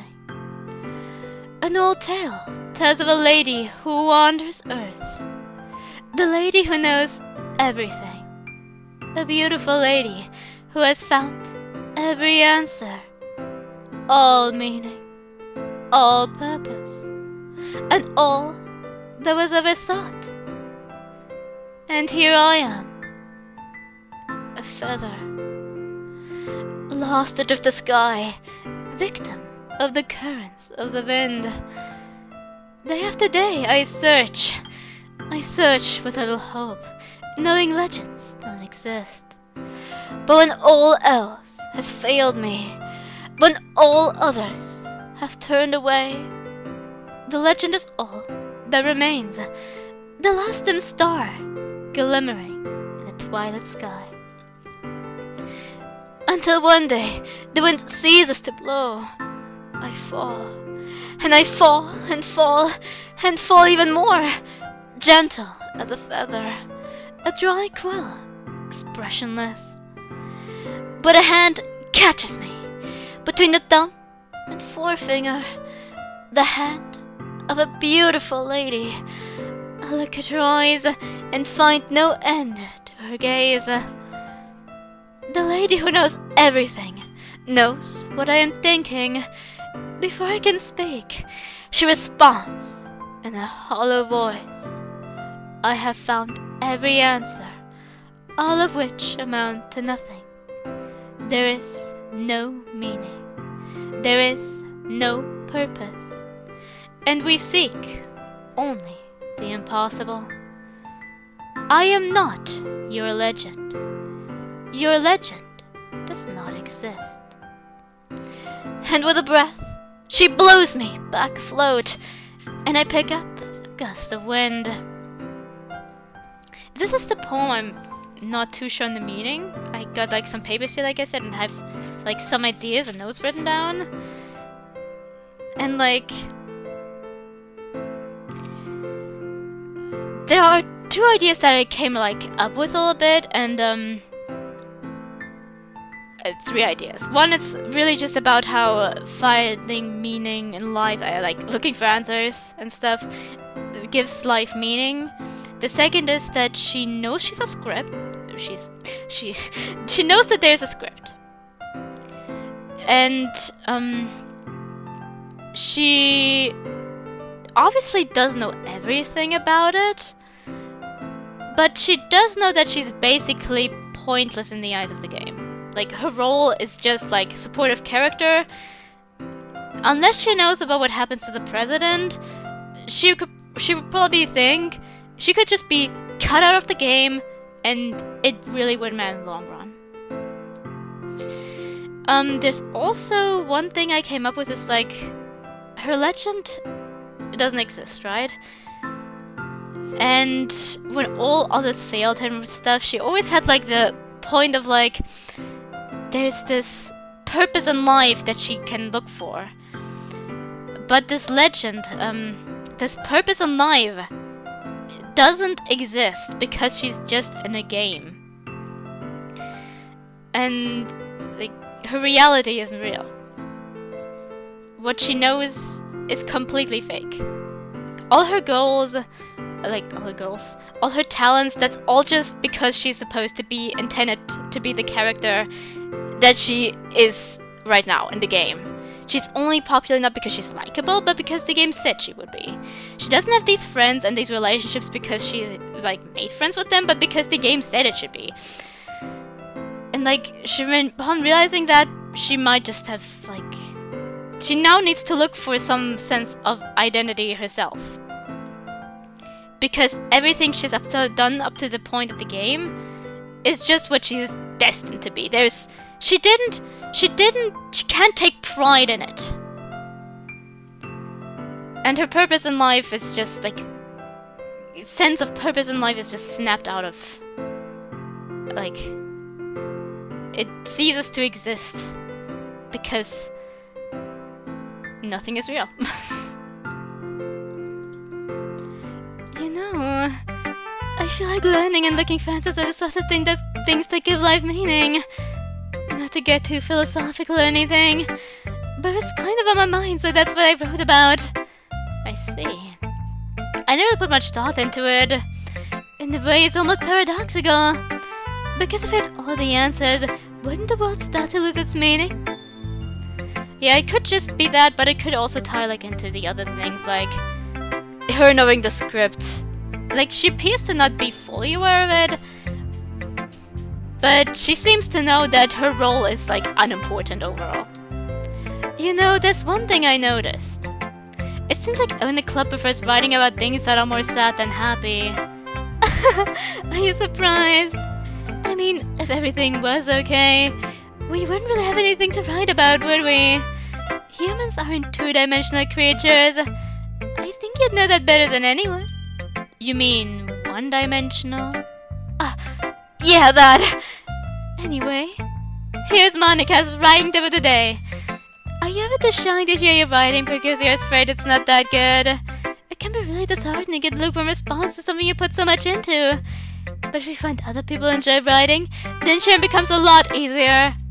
Because instead of just telling you that your writing is good, or okay, or bad, they want to focus more on everything that went into it, and the things you can work on. It's much more encouraging in a way it will make you want to continue improving. It's almost like having your own little literature club, don't you think? That's my advice for today. Thanks for listening. She broke the fourth wall again with that. And also about, like, only being able to, like, you can write about happy things. It just makes me wonder if she genuinely means that, even though people do, like, write about, like, nature, romance, all that stuff. Or she's talking about the game characters. That they only have, like, really, like, more sad reasons to write. And by the end of the game, when you really get together with them and they would be more able to write, like, happier poems, it would probably be the end of the game, so I can see that this could be it. Who should I show my poem to next?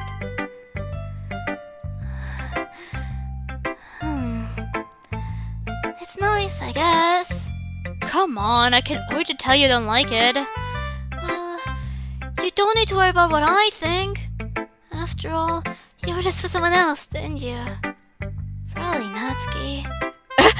I didn't write this for anyone specifically. Maybe. That's not really what I meant, though. But it's okay. You're making new friends, just like I was hoping. That makes me really happy. And you're happy too, right? In this club? Well, of course I am. Good. That's all that matters to me. Thank you, John. So, Yuri, is there something wrong? No, nothing. I'm just a little tired today. Alright. Just tell me if you need anything. I will. Don't worry about me, okay? You can go play with everyone else now. If you insist. Yay! I'm gonna go home a little bit early today. So, Yuri? Tell Monika wasn't feeling well, okay? I'll see you tomorrow. Before I can say anything else, Sayori cheerfully walks out of the classroom, humming to herself. Who should I show my poem to next? Yuri doesn't look too enthusiastic about spending time with me. I guess if she changes her mind, she'll come to me.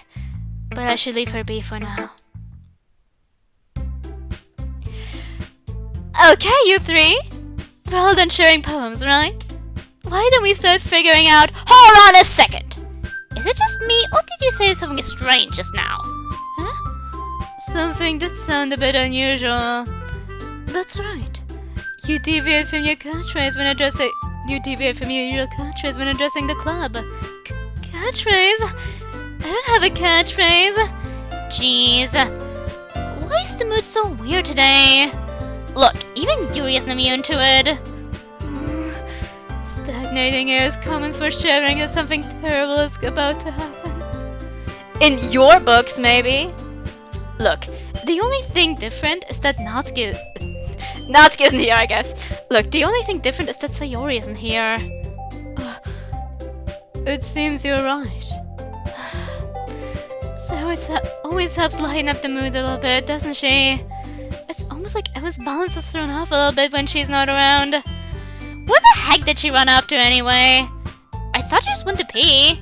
Natsuki, please show some decency. Oh, come on! She actually wasn't feeling too well and went home early.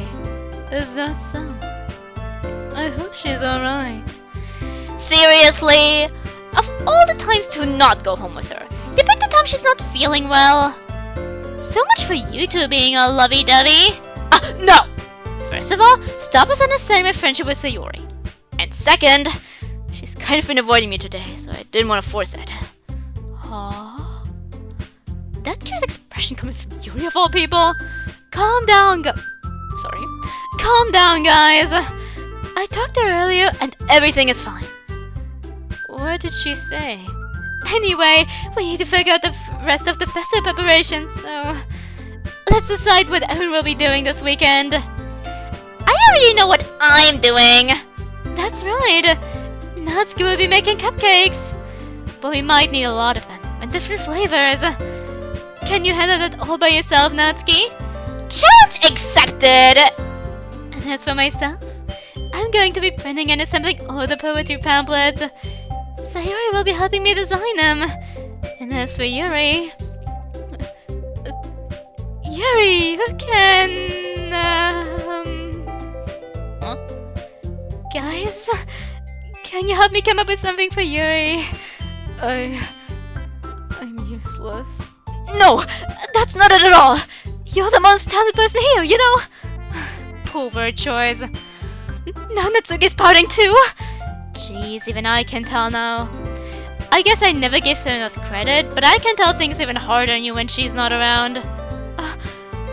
That may be the case. But if I can't also be a leader of my own, then wrong grows a person. So, Yuri, you have beautiful handwriting, you know? So you should make some banners and decorations to upset the atmosphere. Atmosphere... about that... I love atmosphere! Yuri's expression suddenly changes as she stares at her desk and focuses and starts nodding to herself. Your mind is already racing, I see. That's great! You'll be a wonderful help, Yuri! But anyway, that just leaves you, John. The one who's truly useless. Don't say that! In fact, both Natsuki and you have some pretty heavy tasks to handle. It would probably go a long way to give one of them a hand. You could always help me out as well. I would be really appreciative of that.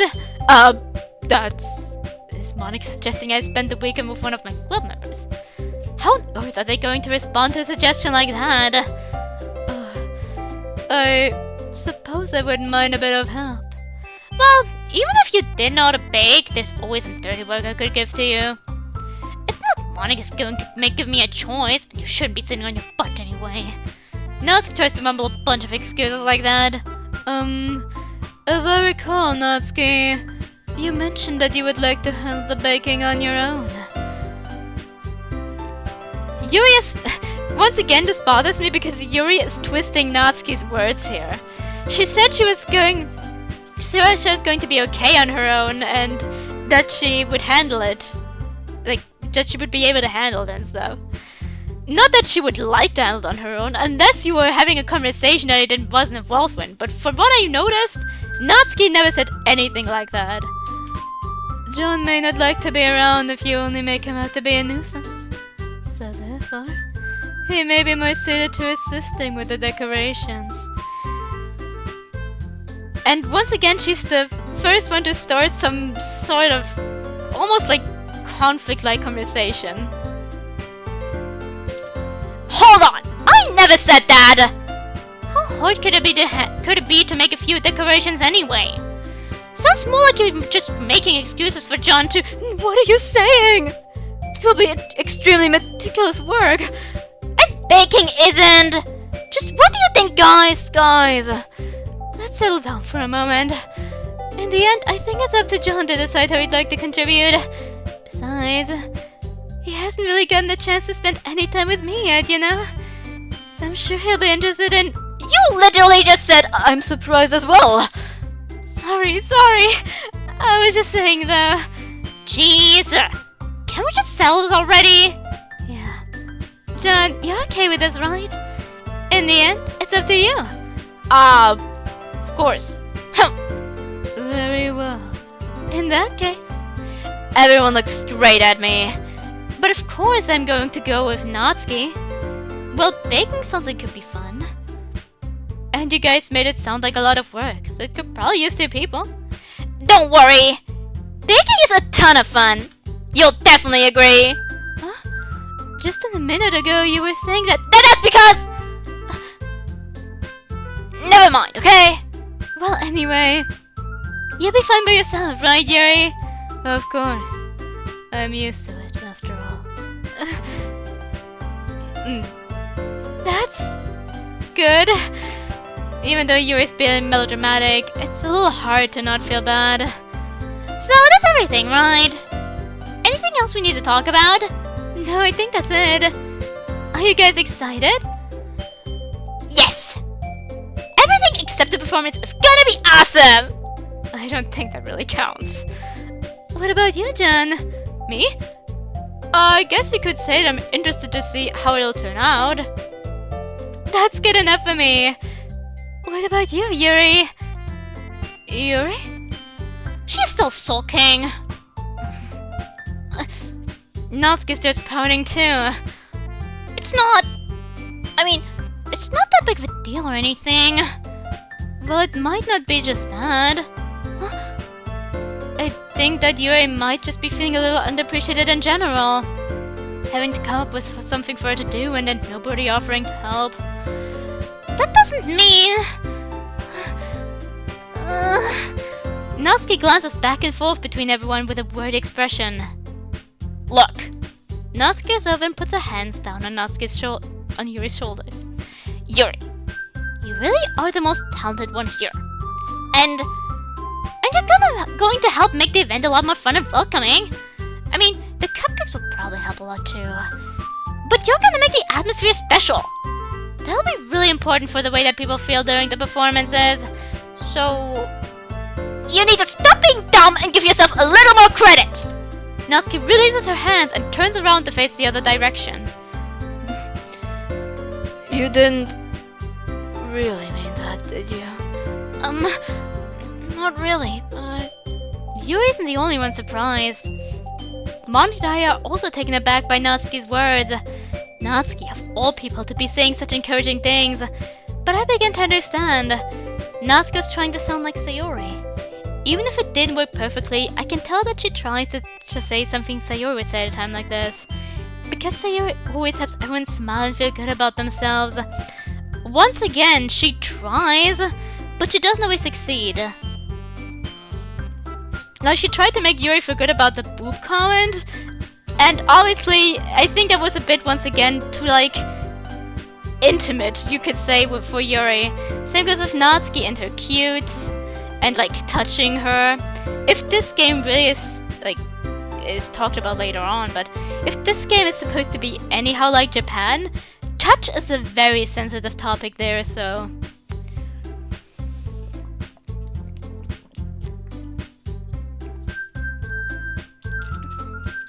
Natsuki, Sayori would probably have, like, not be that appreciated for being so touchy in general. I'm sorry for being dumb. I'm going to do my best. And all of us are going to make it a really great event. Yeah. I hope to see everyone do their best. But with that, there's nothing more for today. So I guess it's time for us to head out. Okay, but I'm staying here a bit longer. I barely got to do any reading today, so... Fair enough. There's nothing wrong with that. Everyone packs up their things.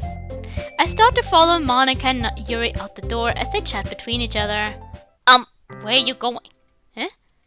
We still need to figure out plans for this weekend. You literally would have gotten home and realized that you didn't even have a way to contact me. Oh, that's true. I have no idea how to slip my mind. Jeez, good thing I stopped you. I'm giving you my number, okay? Sorry. You'd better not make it weird or anything. Why would I do that? Natsuki gives me her number. Okay. I'm coming over on Sunday. I'll bring all the ingredients. Wait, you're coming to my house? Well, yeah. What's wrong with that? I mean, I just figured that since I'm the one helping, I would be going to your house. Yeah, right. Like I could have a guy over my house. My dad would kill me. Really? That's kinda strict if you ask me. Yeah, how do you think I feel? I can't do anything when my dad is home. Anyway, I just need to complain for a second. We have each other's numbers now. That's all I needed from you. I guess I'll text you when coming over. Alright, fine by me. Yeah. I'm really gonna show you why you love baking so much. So you'd better look forward to it. Oh? Didn't you say we're just going to give me the dirty work? Well, I was just saying that. It's not like I could act like in front of everyone. I was looking forward to this. Wait, really? Well, kind of! Just because I never got to bake with someone else before. That's all it is, so... Alright, I get it. Sorry for reacting. Anyway, I'll be heading out now. See you on Sunday. Never mind. I can't believe this. Natsuki's going to be coming to my house on Sunday. My anxiety shoots through the roof. Even though I've gotten pretty used to handling her at this point, there's no telling there's no telling what might end up happening when we're outside of school. More than that, she told me she was looking forward to it. Is this a chance I have to make something happen between us? Or is it too early for that? Only time will tell. But until then, I won't be able to take my mind off it. I seriously can't wait. It's already Sunday. I've been getting crazy anxious about Natsuki's upcoming visit. I keep telling myself there's no reason to be nervous, but it doesn't help much. I wonder if she'll act any different if it's just the two of us. Meanwhile, she's been texting me a lot. We sent each other one after exchanging numbers to double check, but it turned to a conversation. She's almost a different personality in the phone, using tons of emoji and cute language. She also likes complaining about things, but I kind of saw that one coming.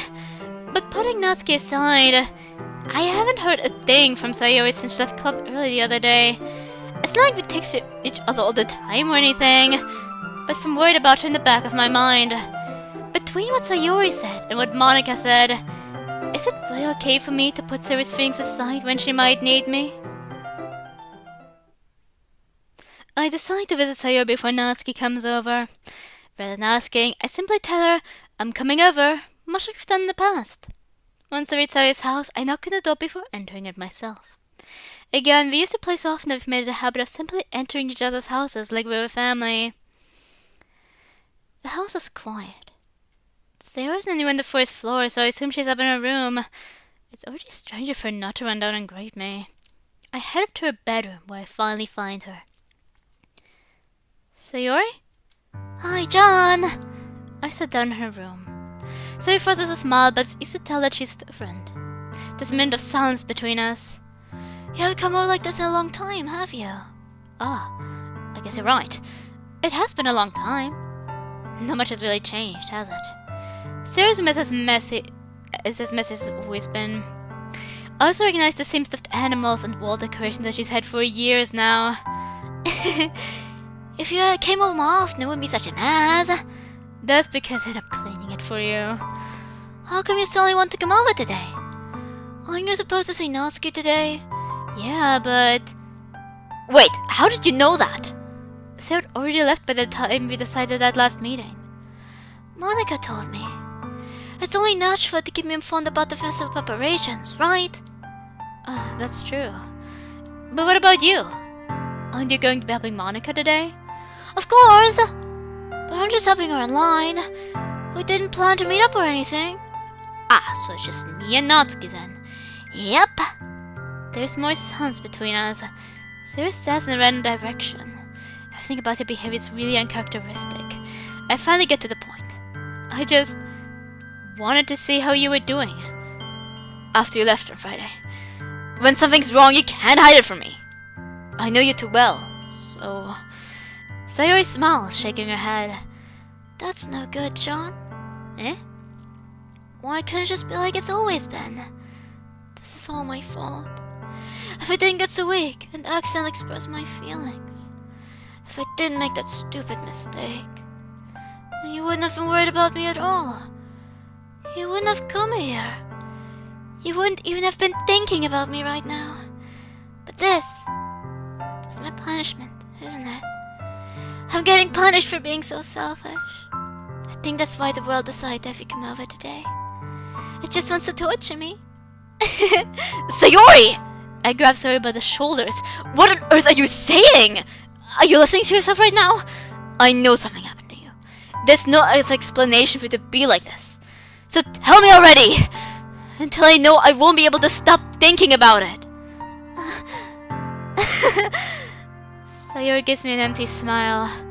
You really put me in a shock, John. But you're wrong. Nothing happened to me. I've always been like this. You're just seeing it for the first time. Seeing what? What are you talking about, Sayori? You're just going to make me say it, aren't you, John? I guess I have no choice this time.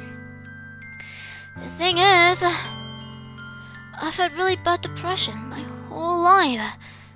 Did you know that? Why do you think I'm late to school every day? Because most days, I can't even find a reason to get out of bed. What reason is there to do anything when I fully know how worthless I am? Why go to school? Why eat? Why make friends? Why make other people put their energy and caring to waste by having them spend it on me? That's what it feels like. And that's why I just want to make everyone happy, without anyone worrying about me.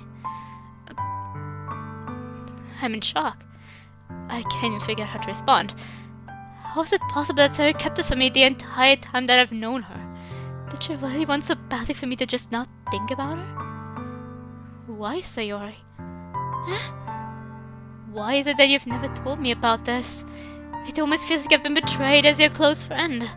Because if I knew I'd done everything I could to support you, even if there's only so much that I could do, I would have tried a little bit harder to make every day a little better for you.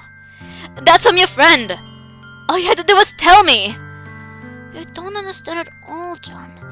Why do you think I didn't tell you? Because if I told you, then you would have to waste effort caring about me instead of doing important things. I don't want to be cared about. It's bittersweet when people try to care about me. It feels nice sometimes, but it also feels like a bat being swung against my head. That's why I wanted so badly for you to make friends with everyone else. Helping everyone be happy together is the best thing for me. But then, I discovered something else too. Seeing you make friends and get closer with everyone in the club. It feels like a spear going through my heart. So, that's why I decided the world just wants to torture me. Every path leads to nothing but hurt. You're right that I don't understand. I don't understand your feelings at all, Sayori. But I don't need to understand. Whatever it takes for me to help you stop hurting, that's what I'll do. No, John. There's nothing. Nothing at all. The only thing could have helped us if everything could be like it always was. But I was selfish. I finally showed you what a horrible person I am. Tears streaked down Sayori's face. I made you join the Lecture Club because I was selfish. I was punished by my heart hurting in a way that I couldn't understand. And now you came here and I made you hurt too. I'm just weak and selfish. That's all I am. And that's why I'm going to accept these punishments. Because I deserve every last one! Without thinking, I once again grabbed Sarah's shoulders. This time I pulled into a tight embrace. John! Sayori, I don't care if you feel selfish. I'm really happy that you convinced me to join the club. Seeing you every day makes it worthwhile enough. If I make friends with everyone else, then that's just a bonus. But please never underestimate how much I care about you. I wouldn't have it any other way. John. Sayori isn't hugging me back, despite my arms being wrapped around her. Sayori's arms remain at her sides. She starts sobbing next to my ear. No. Don't do this to me. Please don't do this. John. So he barely manages to speak between her sobs. I don't know if I'm doing the right thing, but all I want is for her to know that I care. If you have it in you to call yourself selfish, then you have to let me be selfish too. No matter what it takes, I'll figure out what needs to change. I'll make these feelings go away. If there's anything that you need me to do, then you'd better tell me. I'll get mad if you don't. I don't know. I don't know. I don't know. Gently, Sayori finally puts her arms around me in return. I don't know anything. It's all really scary. I don't understand any of my feelings, John. The only time I'm not feeling nothing is when I'm feeling pain. But the hugs are so warm. And that's really scary too. Sayori lets me go. As she does so, I let her go as well. The festival's tomorrow. Yeah. It's going to be fun, right? Yeah. How would you like for me to spend it all with you? It's what I want. I promise. I think that would be nice then. Yeah. Sayori wipes her eyes. If I could spend the whole day here, I would. Of all days, this has to be the one where I have other plans. Maybe I should cancel. No! Don't! Please don't. If you did that, then I really wouldn't forgive you. But it's almost time for Natsuki to meet me at my house. At the very least, do you want to come along and help out? It would be fun. To my surprise, Sayori shakes her head. I'm sorry. I don't know if that would be very good for me today. You understand, right? It's kind of hard for me to fully understand. But I'm trying my hardest. It's okay. Don't worry too much about it. I'll see you tomorrow, okay? Alright. I look forward to it. I say goodbye to Sayori and exit her house. On the way home, I found myself still feeling uneasy. But it's hard for me to keep thinking about when Natsuki's about to come over too. I think Sayori's right. I shouldn't be worrying too much, and we're definitely going to have a great time tomorrow. I should just focus on what's ahead of me. Okay. Before the scene ends, I feel it's accurate to say a few things. First of all, the MC didn't handle it that well. He made it out to be like he could make these feelings go away when he can't. And of course there's that line about it almost feels like I've been betrayed as your close friend, making her feel guilty about it. But I don't blame him.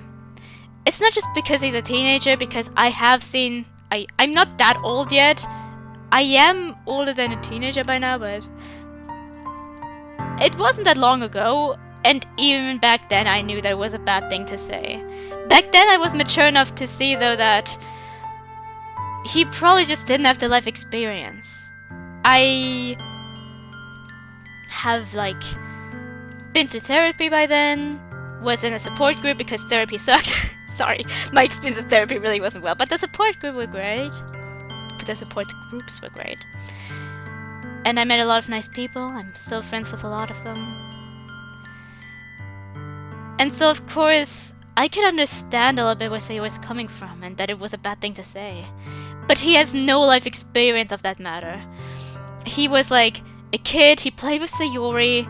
People blame him for not realizing that Sayori didn't have depression, but when you look at how much Sayori's behavior impacts him on Friday, she really didn't let it on at all. He was like very worried. He knew something was up.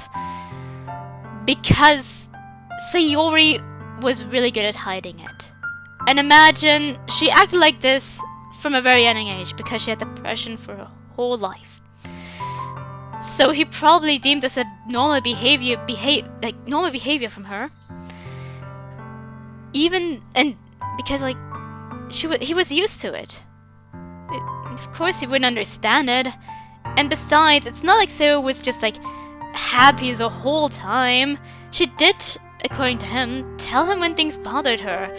And she did, and she like was ready to, she is capable of crying too. She doesn't like hide away her tears all the time either. So there's no way for him to really know, first and foremost, that she had depression, and second of all, know how to handle it. He was friends with her. He started to get into manga and anime. He was a teenager, he holed himself up. And all of a sudden this comes out. And people expect him to know how to behave like that. Like, how to behave in a situation like that. And of course he wouldn't. I don't blame him. He didn't say that many things that were good. But he did try his best. It's not like it was malicious. It's not like he was apathetic. It's not like he didn't try. It wasn't the best, but I really think he gets shit on too much for all of this. Oh yeah, before I move on, there's one thing I think is kind of curious about, like, Monika telling Sayori that the other girl's coming over. People tend to think that it's to make Sayori feel worse. However, I don't think that's necessarily the truth. It would cause her to maybe stay away for the day.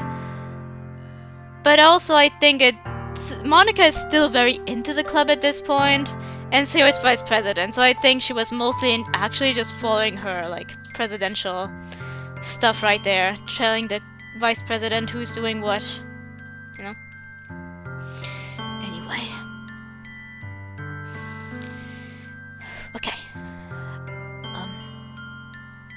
I think I'm ready. Sorry.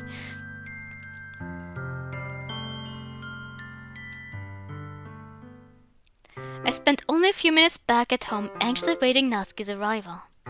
Before I know it, she texts me to let me know she's outside the front door. Without delay, I opened the front door to let her in. Sup? Hey, I don't know what I was expecting, but seeing Natsuki in something other than his school uniform totally threw me off.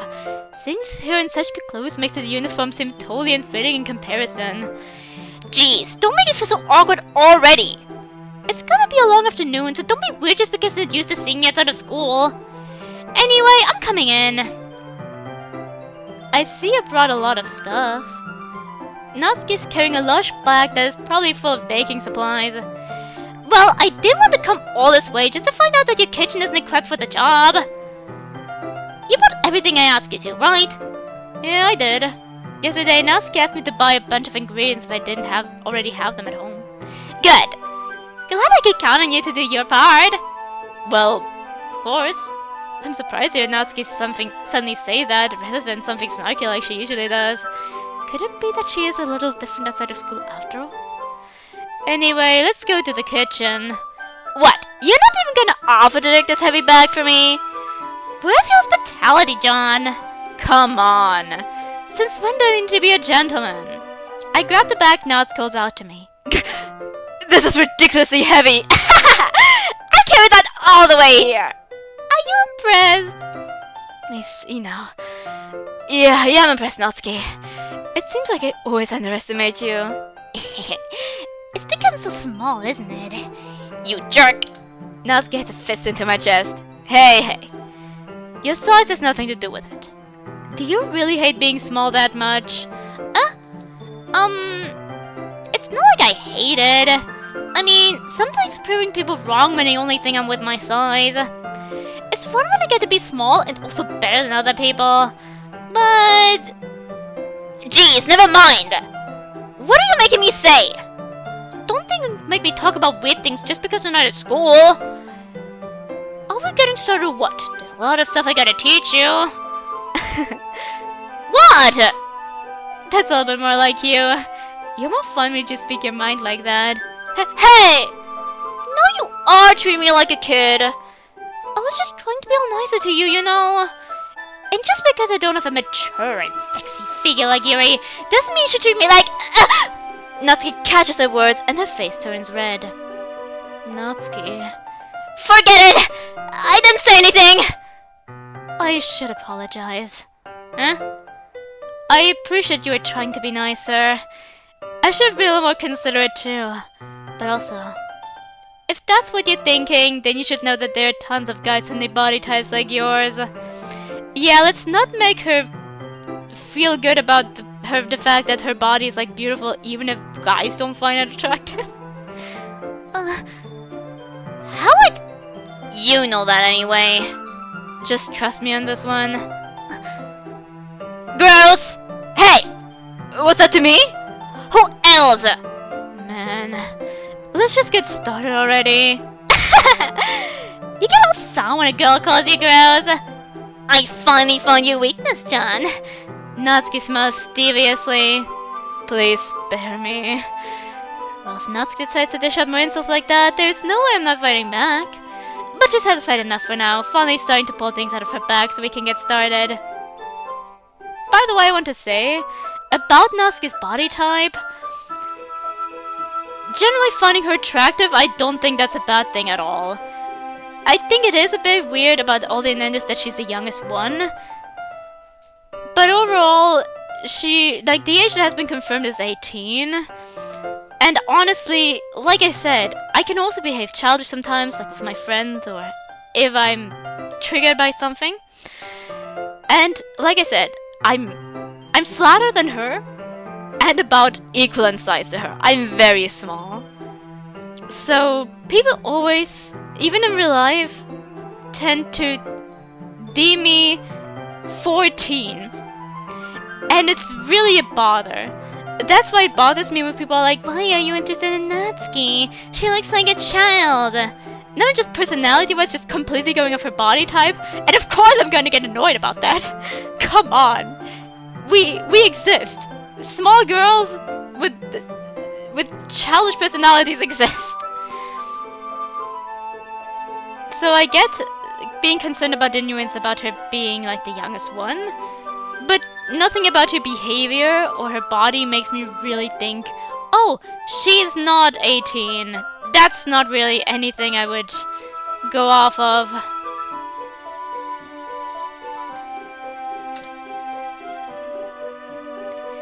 Before long, the whole kitchen is a mess. Spoons, dirty bowls, flowers, spilled fluid, and plastic bags are strewn about every countertop. The mix isn't big enough to make all the batter at once, so we've had to do it several times. Meanwhile, Natsuki's babysitting all of my movements to make sure I don't mess up her precious baking. John, where did you put the food coloring? The batter's going in the oven soon, so I need to fill the trays. Sorry. I think it's still in the bag next to the table. What are you using it for? To color batter, of course! I'm making each tray a different color. That way, even if the flavors aren't different, everyone can still pick their favorite. Ah, that's a cute idea. Are we doing anything like that with the icing? Do you want to? You're asking me? I don't really have a preference, so... Come on! You're not putting any heart in this at all! Can't you at least try to have fun? I'm having fun. I'm not really sure what Natsuki's trying to get out of me. Meanwhile, see, I separate the batter into smaller bowls and put a few drops of food coloring into each. That does look pretty cool. See? It's not like baking is just about following instructions. The presentation's where you get to be creative and have the most fun. It's a million times more worth it in the end if just looking at it makes everyone's eyes light up. Like the ones you made on your first day, huh? I recall Natsuki proudly presenting her cat-shaped cupcakes and Sayori and Monika's delighted expressions. I wonder if I can make Natsuki proud like that too. Yeah. Maybe I'll use the food coloring then. Sounds like you're starting to understand. Just make sure you completely finish mixing the icing before you mess with the food coloring. Yeah, it's getting there. We were using the electric mixer for the batter, so I stuck with a whisk and a huge bowl for the icing. The icing's so lumpy! Are you even trying? Well, yeah. It'll just take a little longer. Jeez, I'll be all night if you do it like that. Here, look. Natsuki grabs the whisk from me and uses her other hand to throw the bowl back. You really need to beat the crap out of it! After a few seconds, the consistency of the icing has already improved. See? As if to emphasize, Natsuki sticks a finger in the icing and pops it in her mouth. I reluctantly start to do the same. Hey! Natsuki suddenly grabs my wrist. I don't want your gross fingers in my icing. Your icing, eh? Are you forgetting who did all the work? I started right back, trying to inch my finger toward the bowl. Don't make me beat the crap out of you next! I'd like to see you try! I push hard, just enough for my finger to reach the icing. I triumphantly skip some of my fingers, just as Natsuki attacks with all her might. Ugh! And the force of Natsuki pulling me causes me to stumble, making her stumble and turn. Gross! You got on my face! Whose fault is that? There's a big glob of icing on Natsuki's cheek. She tries to reach her tongue, but it's too far away. Jeez. You know what? Take this! Natsuki instead wipes it off with her finger before shoving her finger toward my face. You wish! I'm faster! I grab her wrist with my hand before it reaches my face. Natsuki tries to use her other hand to fight back, but I grab that one as well. Stop! Not until you apologize for calling me gross. Fine. I'm sorry for calling you gross. You know I don't mean it. It's just fun seeing you react to it. You do that to me all the time, you know. Saying dumb things just to get a reaction out of me. You really shouldn't tease girls like that. Is that so? In that case, I probably shouldn't do this either. I take Natsuki's finger and put it in my mouth, licking out the icing. What? seriously just... Natsuki's so surprised that she can't even figure out how to get mad at me. Her face is entirely red. John... You really shouldn't do that kind of thing to girls. Unless you really like them. My problem is more the consent part. But okay. You know that. Right. What kind of question is she asking me just like that? How did the mood turn to this so quickly? Natsuki gazed at me in silence. I noticed her shallow breaths. Why am I starting to feel dizzy? Out of nowhere, the fire monster's going off. Natsuki rushes over to the oven. Is something burning? I thought you didn't put in the cupcakes yet. No wonder. You left a dirty tray in here, dummy. How could you make a mistake like that? You should have checked before turning the oven on. Don't mind me for your mistakes. Jeez. Natsuki used an oven mitt to grab the blackened tray out the oven. She sets it on top of the stove. In another moment, the fire alarm stops. Anyway, I'm putting them in the oven now. Yeah. The tension from the moment before still lingers over our heads, but the moment has already been lost. I watch as Natsuki slides the cupcake trays into the oven. Then I reluctantly pick up the whisk and continue with the icing like nothing ever happened. That smells so good! The cupcakes are ready to be pulled out of the oven. As soon as Natsuki opens the oven door, a blast of sweet-smelling warm air fills the room. Look at how cute they all look! She proudly shows off the different colored cupcakes in each of the trays. They'll look even better once we add the icing. Not like you need to tell me that! I brought decorating stuff so we can get creative. Here, scoop the icing into these bags. Natsuki hands me some plastic bags. I have these nozzles that will make it look nice and fluffy. This one can even make flowers. We probably won't be using it this time though. What's this one for? I pick up one of the nozzles that has a much thinner tip than the others. That one's really thin, so you can use it to make stripes or the patterns. But you can also use it to write stuff on a cake. Like, happy birthday, or whatever. Huh, I see. That gives me an idea, actually. Eh? Well, it's a literature event, right? We could make it more literature-themed by writing a different word on each of the cupcakes. It'd be fun to see people choose their cupcake based on the word they like. Reference to the poetry minigame. I was kind of expecting you to say something really stupid, but that's actually a really good idea, so... Maybe I'm getting it from you. What's that supposed to mean? I'm not cute! Come on. We're not at school, nobody's judging. You can't dress and act like this and not expect me to think you're cute. Well... Natsuki's voice trails off. Same with you. Eh? Did you say something? No! Nothing! Let's just do the icing! Natsuki picks up the paste and fastens the nozzle onto each of the bags. There's a lot to do, so we shouldn't be wasting time. Here, I'll show you how to do it. Without giving me a chance to think about before, Natsuki quickly moves on. She shows me how to apply the icing, and then we each get to work. When we're finally finished, Natsuki puts them all side by side to admire our work. Look at how pretty they all are together! Yeah, they are, aren't they? I wish I could have one now. Well, there's no reason you can't, right? I don't see any harm in that. Well, yeah, but... my dad's making dinner tonight, so I really need to save my appetite. No, Sayuri is the exact opposite in that regard. If she was here, we'd probably be down 10 cupcakes already. And she would still eat dinner. Come on, that's just unhealthy. Besides, my dad cooks, I need to eat as much of it as I can.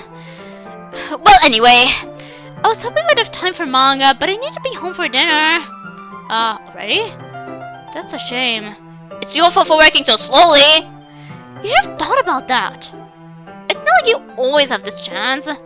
Man, as usual, Natsuki places the blame on me. You can bring the cupcakes tomorrow, right? If you and Sayuri each carry some, then you can probably do it in one trip. Yeah, I can do that. And don't worry, I won't read any. I wish you would listen to me the way she listens to you. Yeah. I again think back to conversation with Sayori earlier today. I felt so helpless. Sayori does listen to me, but at that point I feel like she couldn't listen to me at all. Okay, I'm all packed up. Good work today! You too. I'll walk you out, I guess. Just like that, Natsuki's already about to leave. Feels like the afternoon went by in a flash. More than that, did I even take the opportunity to get closer to her like I wanted? Well, I guess I'll be off then. Thanks for all the help and everything. I'll see you tomorrow. Wait, Natsuki! Eh? What you said before, about not always having this chance. It doesn't have to be that way at all. I had fun today. You showed me how much fun baking could be, like you said, like you wanted.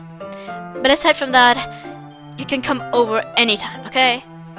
I think that's possible. I'd like to spend more time like this. If you want to read manga, I'll go out somewhere. Do you really mean that? Natsuki looks at me tensely, like she's trying to hide her expression. Yeah, I want to spend more time with you. John, I thought you only cared about getting this done. I'm sorry to leave so early today. I really didn't want to. I would really stay here longer if I could. I feel the same way as you, so... Natsuki suddenly gets closer to me. Wait, Natsuki! Standing inches from me, Natsuki looks up at me. I feel her fingers gently clutch at the sides of my shirt as if holding on to me.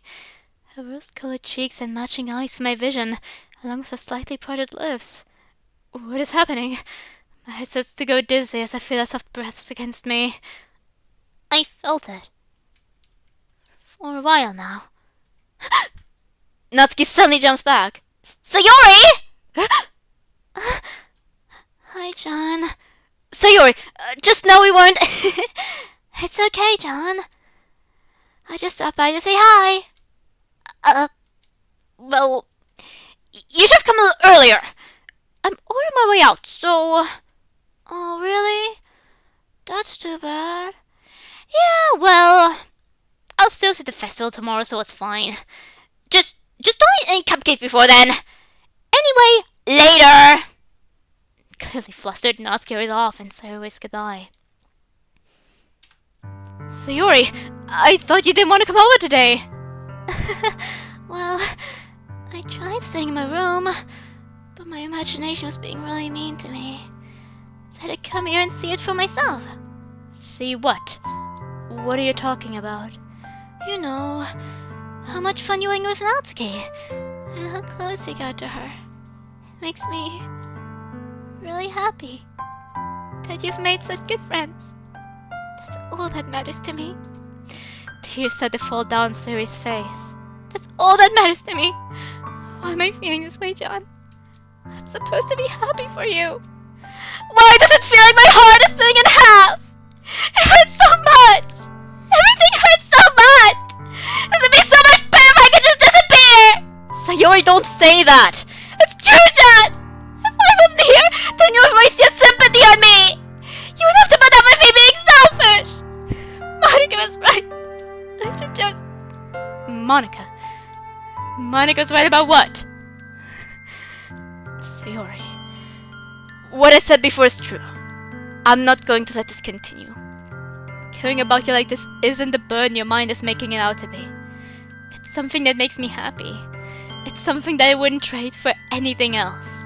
So, even if it takes an entire lifetime, I'm going to be by your side until you don't feel any more pain.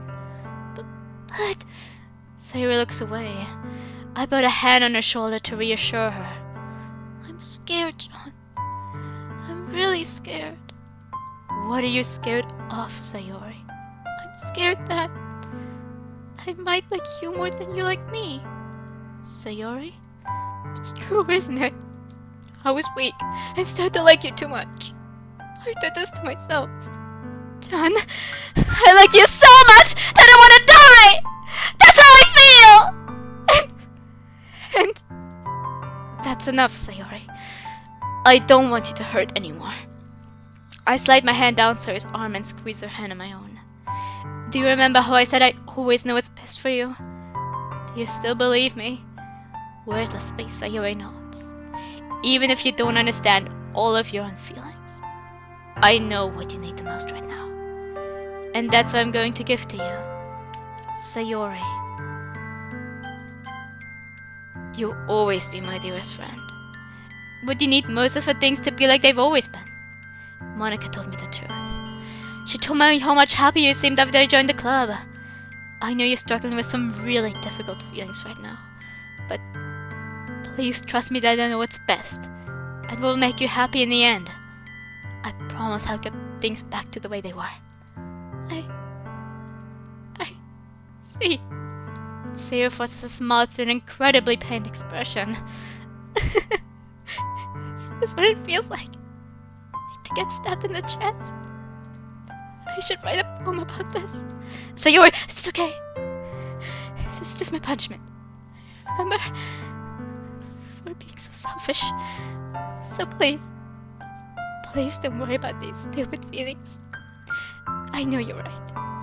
I knew this whole time that there's no happiness down that path. That's why I came here.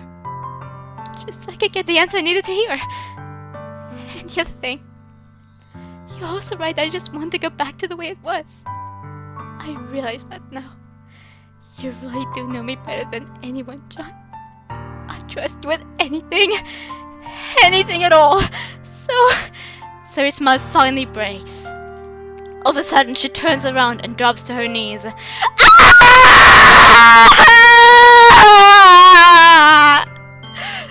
Clutching her with both hands, she screams as loudly as she can.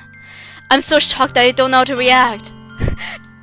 Sayori looks over her shoulder and flashes me a warm and weak smile before turning around and running off. Sayori! I'm left helplessly standing in the front of my house. Why am I feeling so horrible about this? There's nothing more that I could have done. The most I can do is support Sayori through her feelings and help on the path that's right. But I'm having as much trouble understanding Sayori's feelings as she is. Even though I can comfort her, I keep wondering if I should be doing something more, or something different. I know these thoughts will continue to plague me until things are back to the way they were. I'm going to give it everything I've got. Sayori will always be my dearest friend. And I'll do whatever it takes to put a smile on her face every day.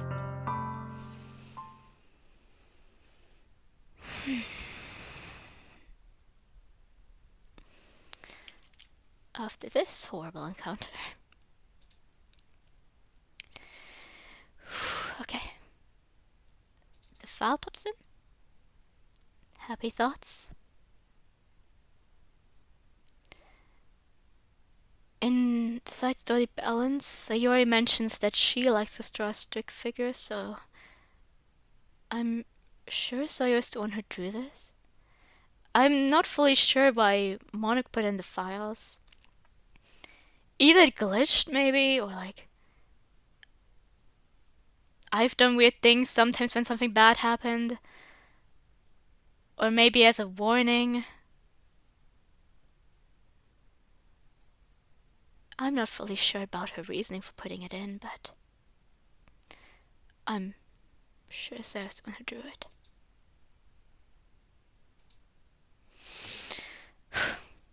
Okay. It's the day of the festival. Of all days, I expected this to be the one where we'd be walking to go Sayori.